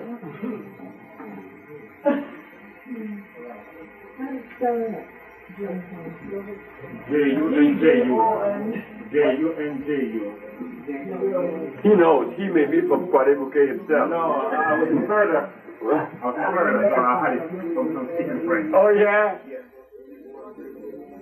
So, you have mushrooms, you have squash, and you also could buy the bread, the spelt bread. But you see, in saying all this, we could come together and produce our own food. There is an organization by you women in LA, Mudimai Wakanaka.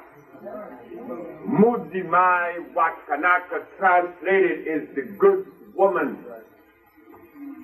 They have $100 million project in which they are asking each and every one of us for $100 that you will get back in product.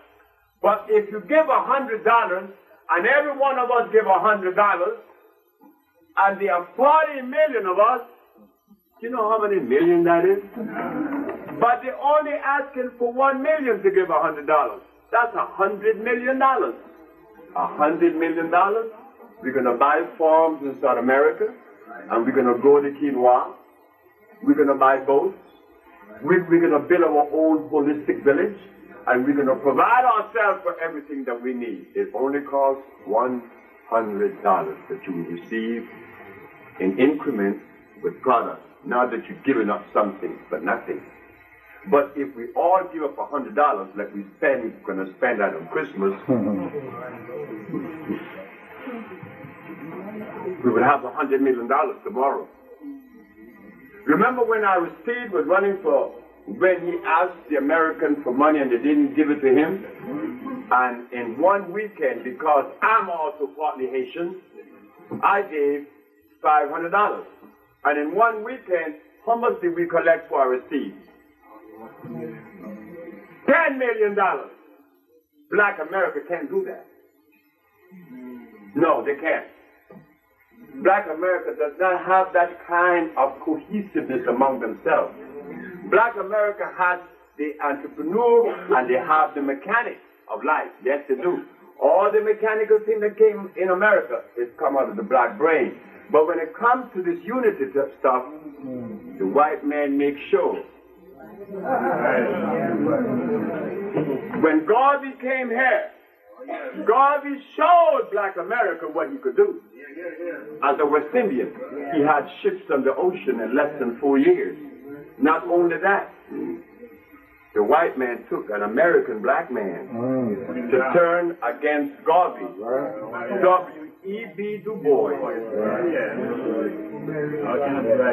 So again and again and again it is seen something is wrong. What is wrong is that our brothers in America, like us, have been bitten by the same snake. Now we have to stop criticizing each other. We're going to have to find a way to work with each other. And if there's no love, I'm scared because the religion divides us more. You want to hear how divided we are? Just go to Guinea. My wife saw it. She said, wait just a minute. These people speak French. And they wear African clothes. But they worship Arabia.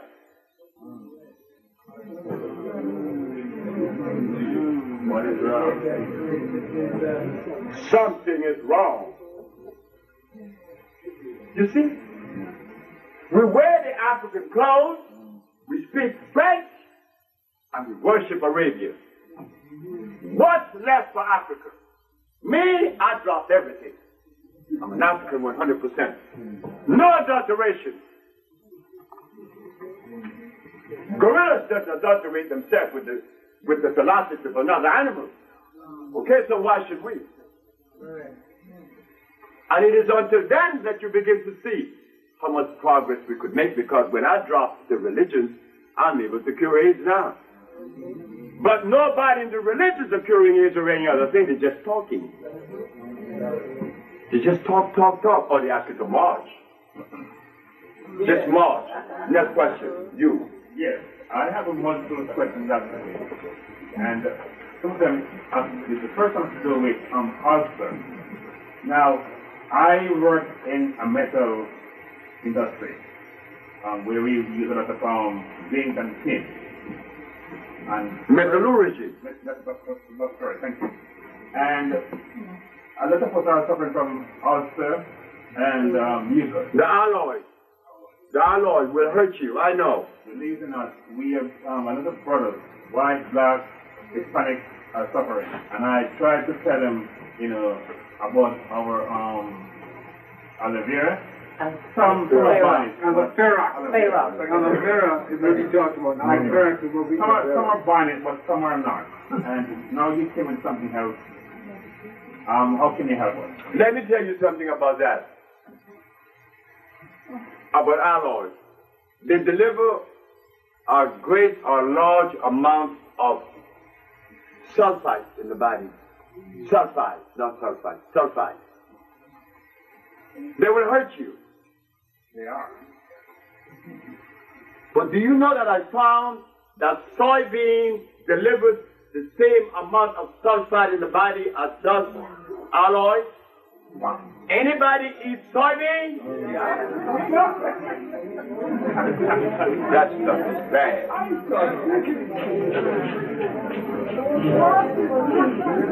Whenever you eat soy, your body has problems digesting and assimilating iron.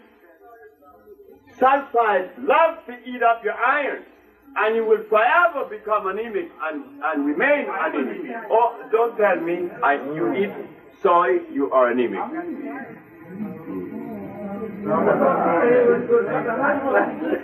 Man, the sister's right. She said, I thought they said it was good for your hot flashes. Far from the truth. George Washington Carver made plastic. What did he use to make plastics out of? Well, how could you make plastic and then feed me that as my food? About the hot flashes. My previous wife used to get them because her ovaries was releasing the ovum, but the tubes were clogged. That is the beginning of menopause. But a woman has 240,000 ovums in her ovary. If she only released 6 of every ovary every year, because they alternate every month, when she releases an ovum from one, it goes to the other following, right? Saying that she only has released in 1 year from each ovum 48 ovums. At the ending of 80 years, just 400 and some odd ovums, but she has 40 some odd thousand. But the doctors never tell the sister why she starts releasing ovums. I know a woman right in the city. You know the man just died who was a community activist? What is his name? No.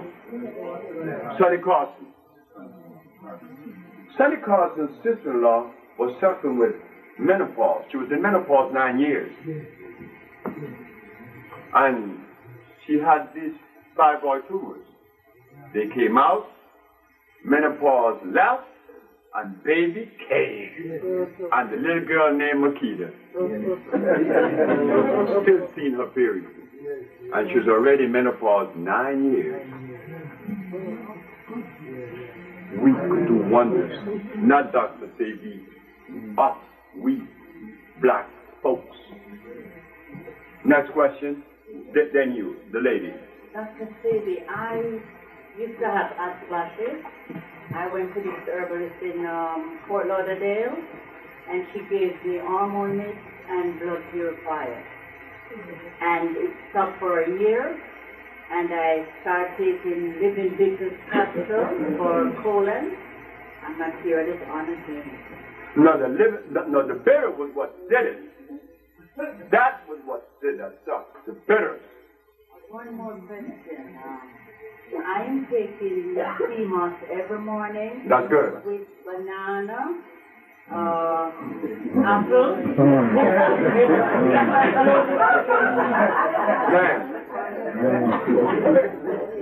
Bananas are acid. Apples are acid.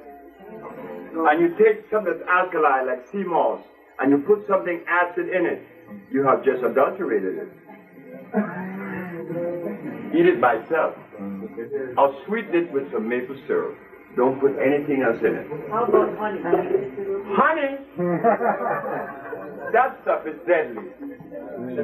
One of America's greatest musicians by the name of Eric Dolphy, bass clarinet. I met the brother because I met him on train at the same time.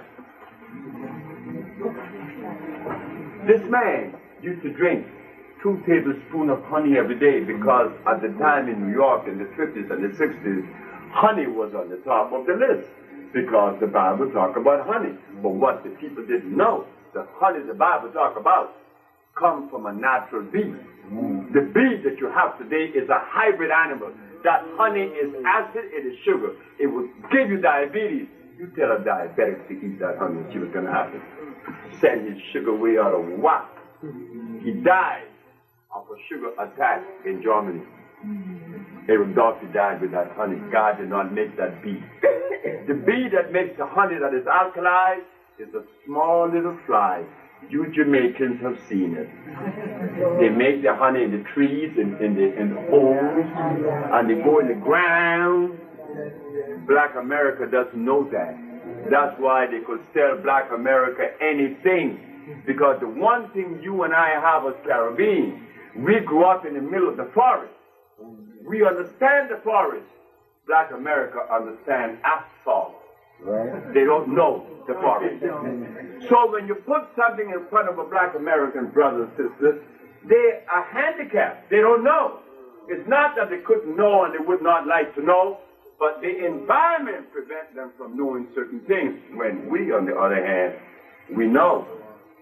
Like in Jamaica, they have the Icaco or the what they call it, the sugar plum.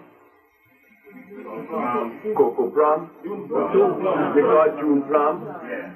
And then they have the other one they call Dawns in Trinidad, the little yellow cherry. Dawns. Okay. America doesn't know these things. We have thousands of fruit that America doesn't know about. We could defend ourselves in the forest because when I went to Africa, the same thing I saw in the West Indies, I saw in Africa. I said, look at that. You know what shining bush is? Shining bush, right? It grows between the rocks. It's pretty. Smells good. You eat that. That stuff gives you energy. Immediately, I saw it in Guinea. I saw it all over Zimbabwe. But like I said, I came back disappointed because I found visiting 14 African leaders, 17 different countries. They look at me like I'm stupid. Oh God, this is delicious. I said, look at this. Is this how far glucose has traveled? And all these years, Dr. Sebi prides himself as being an African. And now that he's in Africa, they're looking at him as though he's less than equitable. I say, man, I'm in trouble. Yes. That question, you mentioned about some conscious white being removing fibroids. Would you not have been able to remove the fibroids without having them surgically removed? Only with herbs. I removed 14 fibroid tumors from a woman named Gloria Walker in New Jersey, who's a school teacher in East Orange, New Jersey, without a knife. So I know a lot of women here. I'm one of those who read a lot, so I know that fibroids come in direct relation to the food you eat. That's right. You're feeding them, so they're growing. That's right. So you can read something and know something, or you can read and not know. The sister is right. You know, it's what you're eating that's growing the fibroids in your body. You go to a doctor, they want to take it all out. You ain't having no baby. You know something? Besides being right, you are 100% right. I learned that at 17, and I'm 42. You see, she knew. But she, as a woman, has no place in our society. She is a woman. Nobody really wants to listen. You see, she is a woman. The religions of the world put her way in the back, but yet we came out of her. We had to come through some woman's vagina, right? Well, how in the devil I'm going to come out of a woman and suck her breast, and all of a sudden she become less than me? Who started that? Islam and Christianity. Well, why do we continue to embrace that? I learned from my mother that she never listened to my father. She said because if she had, we'd be in trouble, she said. She said, so when you marry, you listen to your wife. The advantage you have is this. And I'll trick you, woman. My mama teach me to trick you, woman. my mama said, agree with her and do as she says. Because if she tell you to do something wrong, well, you could say, you don't know. But all the while, we've been in front. Yeah, you told me, and you men, you all think you're boss. They always jam that down our throat. Well, what I did, I took the humble place. What you want me to do? You gotta do so and so, I'll do that. But guess what? It's never wrong. It's always right. So we need to listen to a sister like her. But she would never get audience in a religion. I don't care what religion you have. She's a woman. She means nothing. She just happened to bear babies. And I came out of her. So what? That's nothing. I saw that in Nigeria. There's a king in Nigeria named Akande. So his mother took me to visit the king in their own private plane. When I got to George Plateau, the mother came out and did this in front of her son. I said, oh God, I want to know how is this woman going to justify this one when this man came out of her and she bowed to him. Guess what the woman said? Brothers, I'm going to let this on you guys, okay? Because this is important. These women, they are slick. They know, they are smart. They know the truth. Guess what the woman said? When I asked her, I said, Mother Kande, how could Yeli come out of you and you bow into him? Oh, she said, that's easy. You see, you men, you like for your ego to be inflated.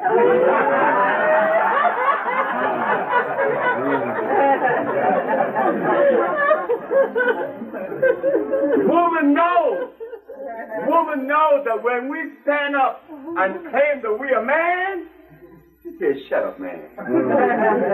You're limited. You came out of me. So how could you be that bad? You see?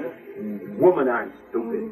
But we are the ones that continue to use and to obey the philosophy of Europe. Me, I put my woman in front. My woman is better than me. Of course she is. Yes, ma'am. 3 years ago, I had a nervous breakdown. I was diagnosed bipolar. And they put me on a lot of medication, and my body had an adverse effect on it, and I gained 60 pounds. And they kept me in psychiatric ward. That was me. Really? Okay. Oh yes, I was paranoid, schizophrenic. It was horrible. I couldn't sleep, nothing worked. And then I fought against the grain because they kept instilling fear in me, telling me that for the rest of my life I have to take medication. For the next 80 years, the doctors specifically told me that I was like 80 years. How did you calculate that amount of years? So what I've been doing on my own is weaning myself off the medication gradually, because I've been told that you do it any fast or anything like that, you can actually get manic again. Yes, true. In increments you do it. Exactly. And I've been looking for a holistic alternative approach, but what I find is that a lot of people claiming to be holistic and having an alternative approach are still very much influenced by the Western philosophy and medicine, that they kind of tend to use some herbs, but they still use chemical bases. So I feel like I am at a war because they're not seeing me. And I'm always being referred to someone that doesn't know my history, that doesn't know me and comprehend what I represent. And I'm having difficulty because I feel like there's a struggle that I constantly go through as a woman of color and as a woman that is being misunderstood on a daily basis.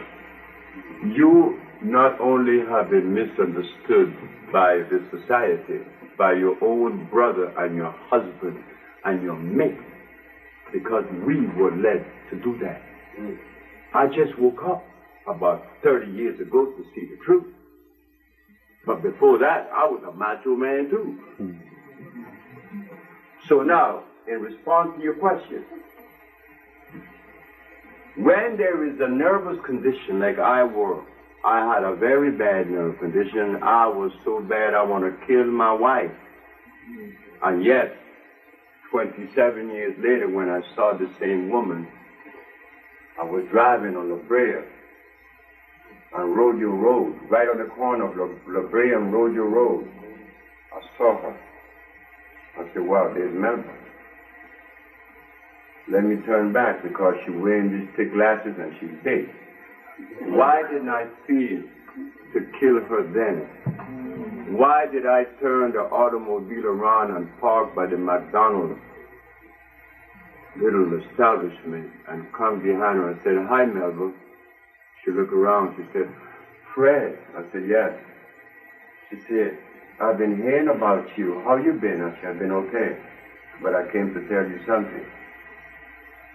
Send our son, because she had 3 babies from me. I said, send Abdul to pick up some medicine for you.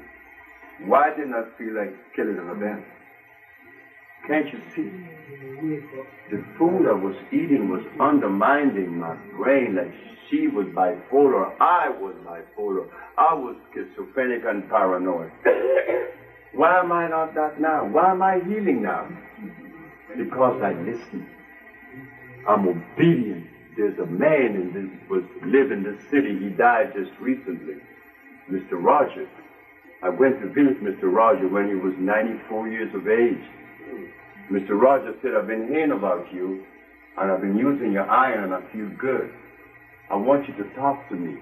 We spent 4 hours talking with Mr. Rogers. He's from St. Vincent. He died just a few years ago. Mr. Rogers said when I was going out the door, he said, Dr. Sebi. I turned back. I said, yes, sir. We talked for about 4 hours. But in the 4 hours that we spoke and dialogue, he said, there was something that came from you that I like so very much. And what is that, sir? You are obedient.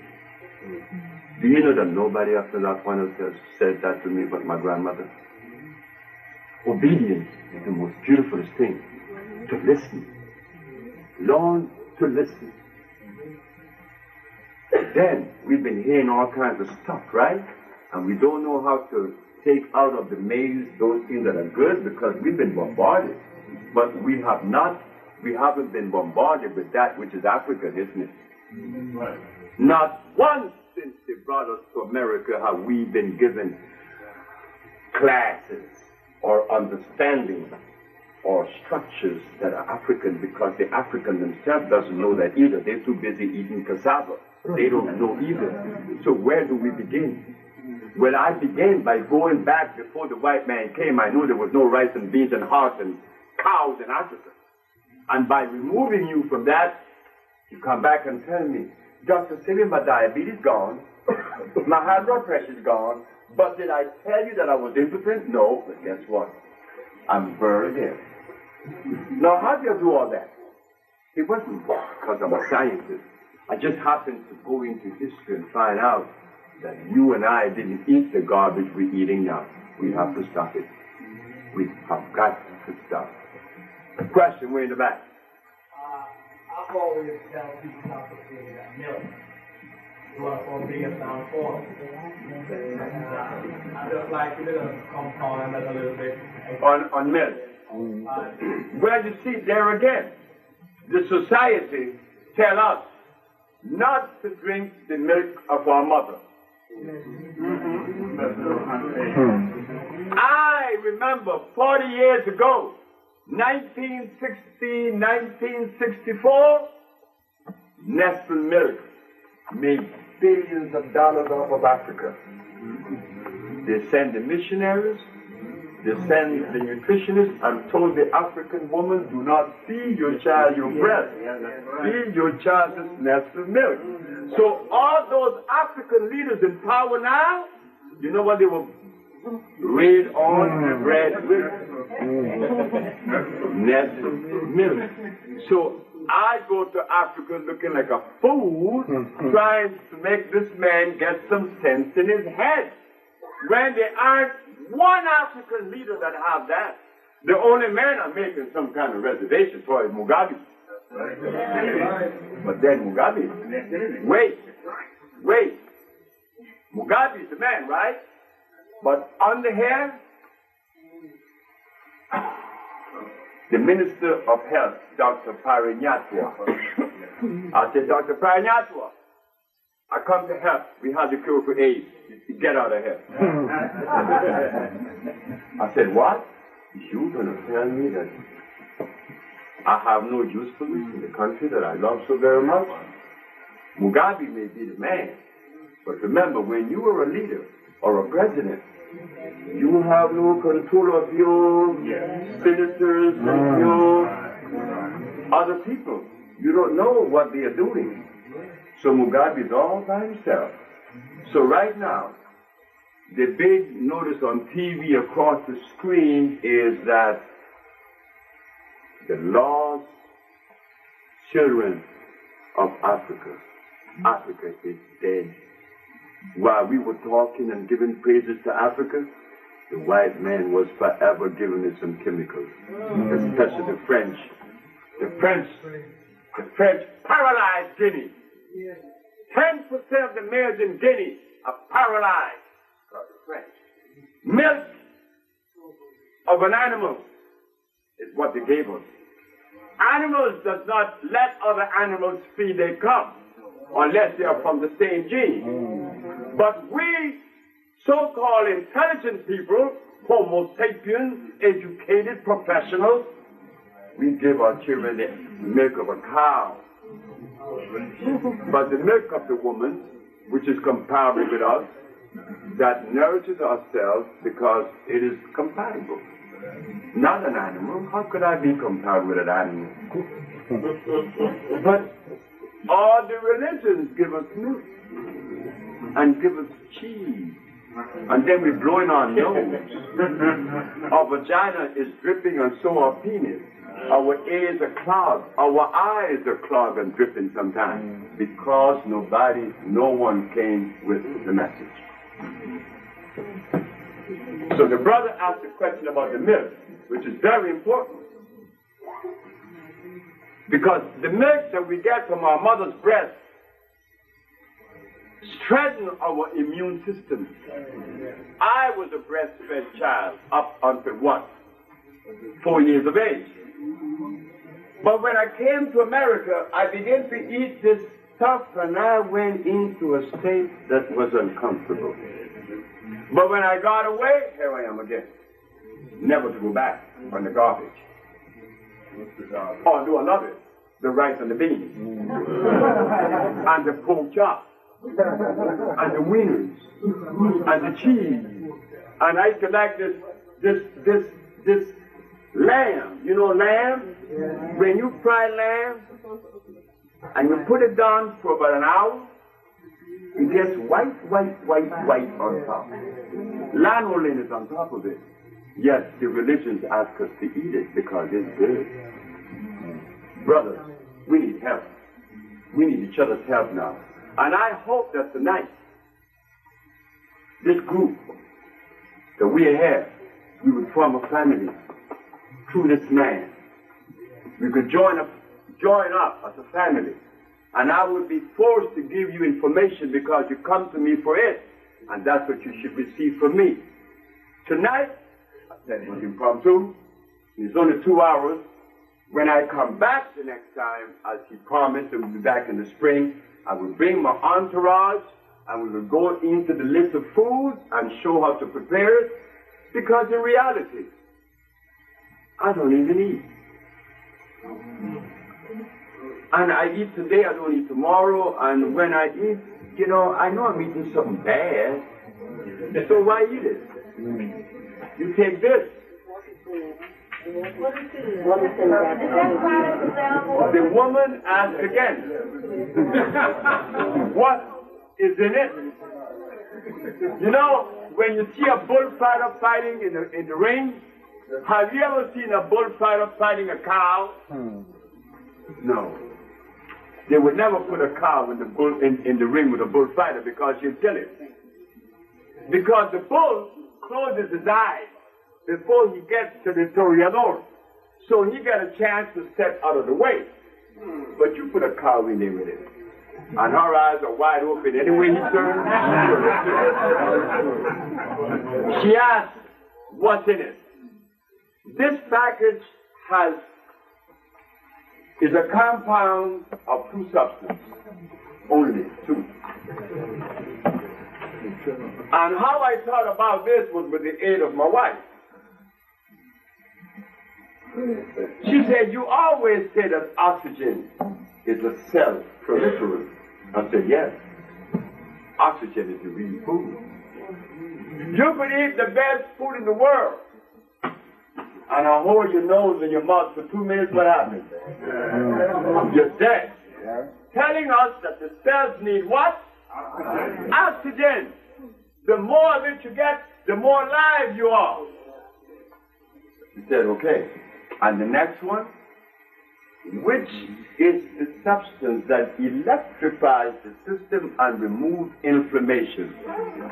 Iron fluorine. So I went to Africa. I got the Cancansa. I went to Honduras. I got the Guaco. I went to Mexico. I got the lily of the valley, which is nothing but iron. And I got all these iron herbs, and I put them together along with the herb that has what? Oxygen. And if you believe that herb does not trap oxygen, well, you got another guest coming. When I come back to New York, I'm going to bring the herb, and I'm going to put it in a glass of water. And as the herb goes down, you will see oxygen coming from the herb. There is another herb that has oxygen. It's the marula. It has so much oxygen that it owns the water. So when you combine these herbs, oxygen and iron, you come up with the viento. And when you take it, the first thing you're going to feel is that you're going to sleep like a baby. You're going to have energy. This Venezuelan man came to throw away the trash from the house about 2 months ago. And I gave him some. I said, take this with you, young man.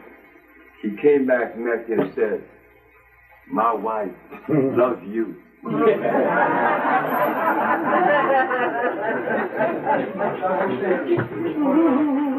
Wait, this young man been first, then you. Or you first, then the young man, yes. One topic I've never heard you address before, and I've heard a lot of nutritionists speak on it, is silver fillings in our mouth. So you look at very toxic, The what? Well, I didn't talk about that. Sure, you're right. But any kind of filling, any kind of alloy, he could tell you, any kind of alloy in your mouth creates static electricity, and is also deadly because it has what? Come on. The byproduct of the stuff is what? Mercury? No. No, not mercury. Lead, zinc, tartaric acid. It's bad for you. Wait. Yes. One of the things that I noticed among a lot of older people as well as some younger people, one of the things that's plaguing the black community is prostate cancer. Oh, yes. Oh, most definitely. Jamaica especially. Jamaica has the highest incidence of prostate inflammation. So is Guinea. But they both eat bami, cassava, rice. Rice, that white rice. That white rice tastes good in the mouth, especially with some gravy on it. I love my gravy and my rice. I don't eat it now, but I used to love rice. And rice is cyanide and a lot of sugar. In fact, I'm coming to you, young man. I went to Russia, in 1970. I went there because I wanted to understand how could this man, Ivan Petrovich Pavlov, control and condition a dog with words? That wasn't true. You do not condition anyone with words. That's impossible. Who? That's right. The milk that the dog was drinking every day, that he salivated himself to death, what was in the milk? Glucose, sugar. The same thing in cigarettes. That's why you become addicted to cigarette. Why? Sugar is in cigarette. And when you eat sugar, it's worse than cocaine. You can't leave it. Well, I gotta have my little piece of cake. Just a little piece. Dr. Sebi said I'm not supposed to have much of a little piece. Why the little piece? Because the condition. We all are addicts, including me. You understand? I fight to stay away, and I'm doing a fairly little good job now, I hope, because I'm 70, and I don't have to wear glasses. I'm not weak. So, something must have been happening with the food that I've been eating and entertaining. It has helped a little. The brother over there. First of all, I can say thank you for sharing your welcome to all of us here in the community. But you deserve it. You deserve it, brother. I'm glad I found it. Yeah, I've been looking for you for a while too. Which is good. My question was to you, if you can explain to the people the difference between cooking the food and eating it natural raw. No difference. In fact, it would be worse. The philosophy is, if I eat something raw, I will get all the enzymes. Right? What are enzymes?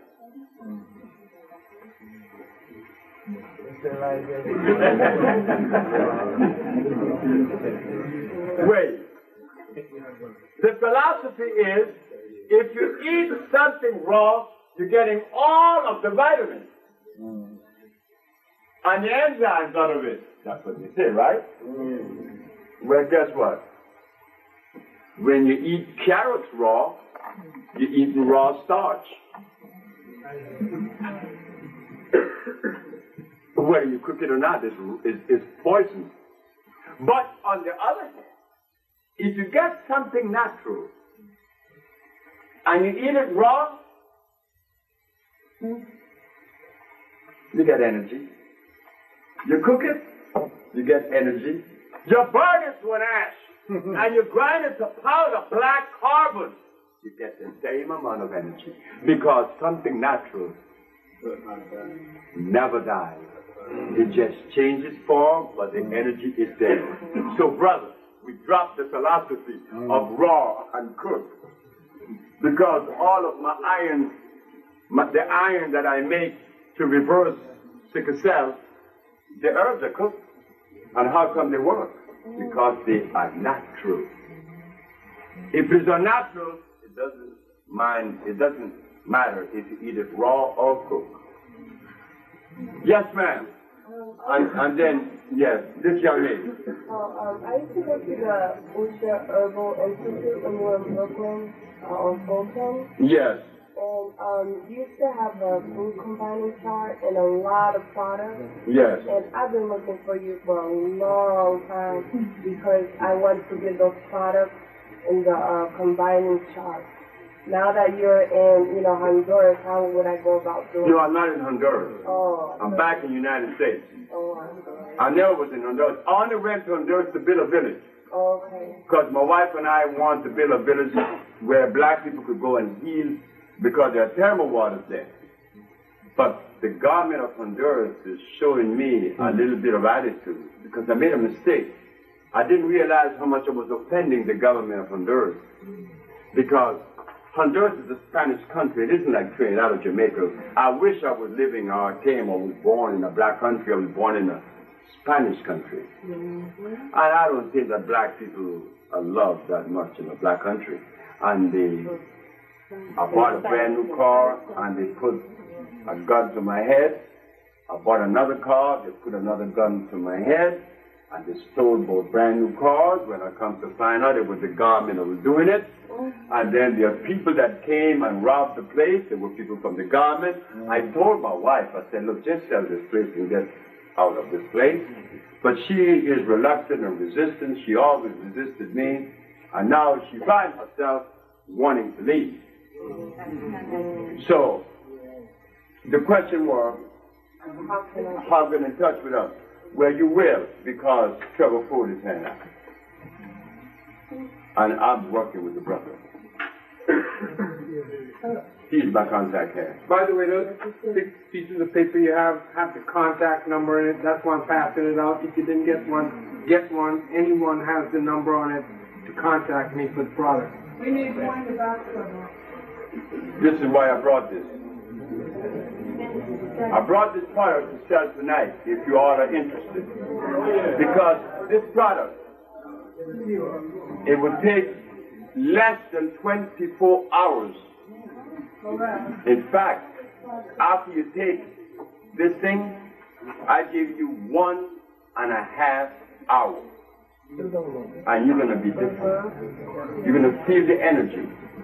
Because it is oxygen and iron, and they assimilate fast. This thing works immediately.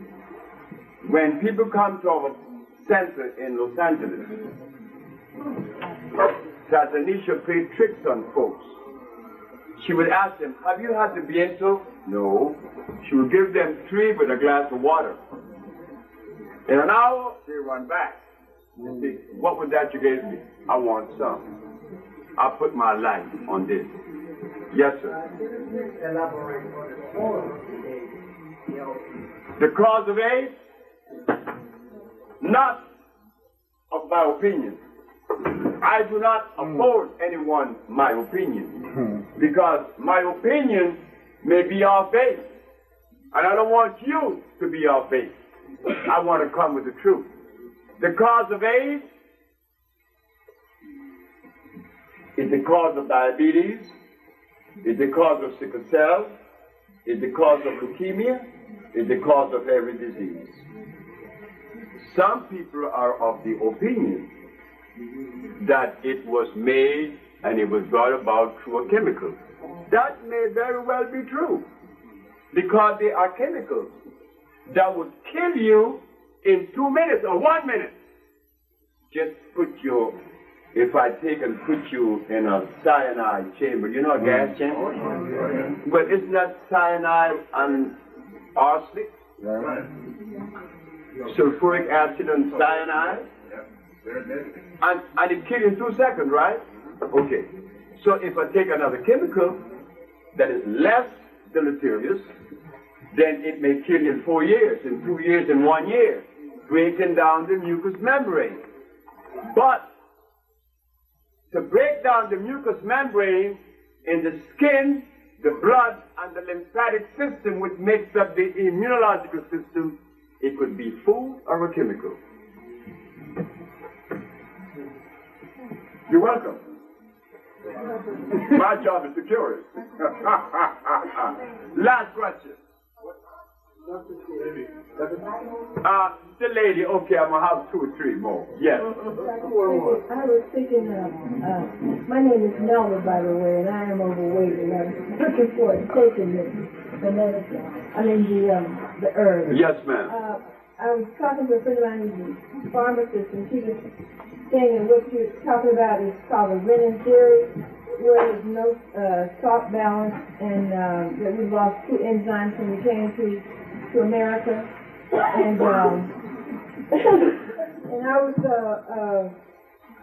I was thinking about how I feel when people go on TV and they say that this disease is more peculiar to Africa, and how badly that made me feel.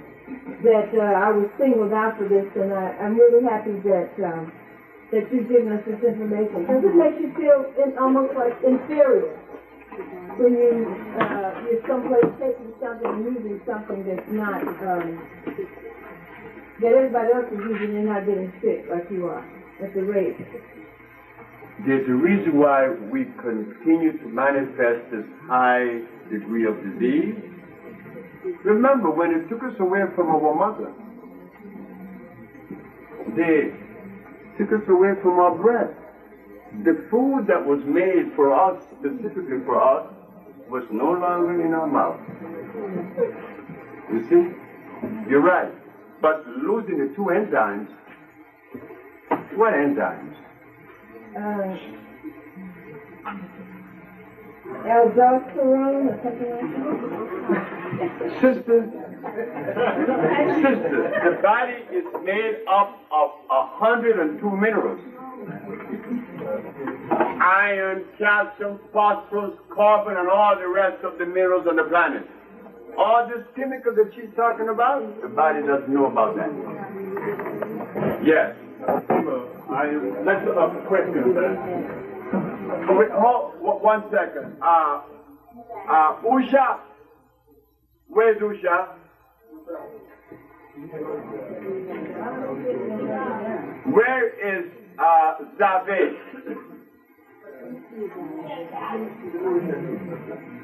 Usha and Zave? Come up here, please. Those are my daughters.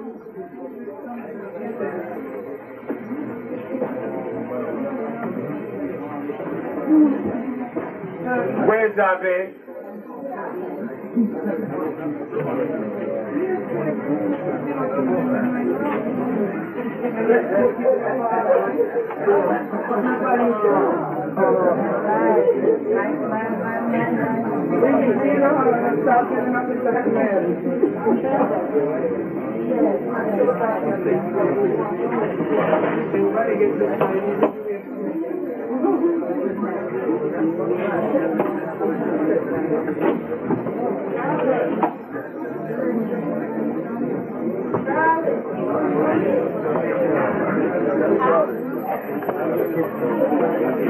Oh, sure, of course.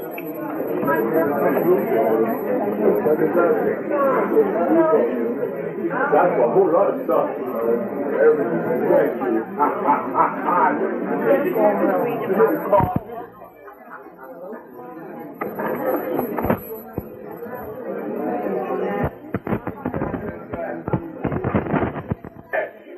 Just a little bit here. Cool down a little.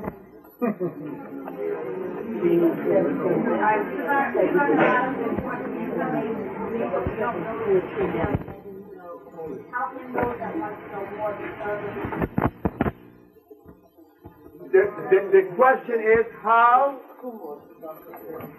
How do you know that one of those reasons that you know the urban Oh, that's good, because we are looking to train brothers. Don't get angry with me here. But the only person that is, the only gender is being trained to carry on are females. Yes, only females. The reason for that is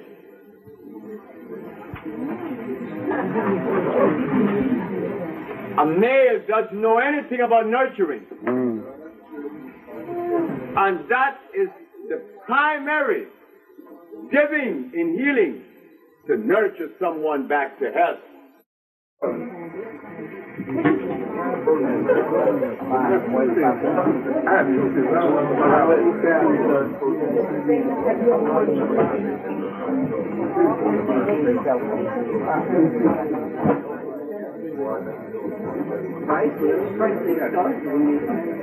Well, Sebi, have you had someone in your life?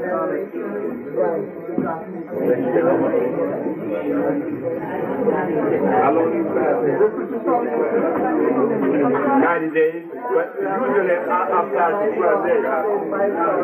But 90 days is a good one to cure pain. Yes. Oh, yeah.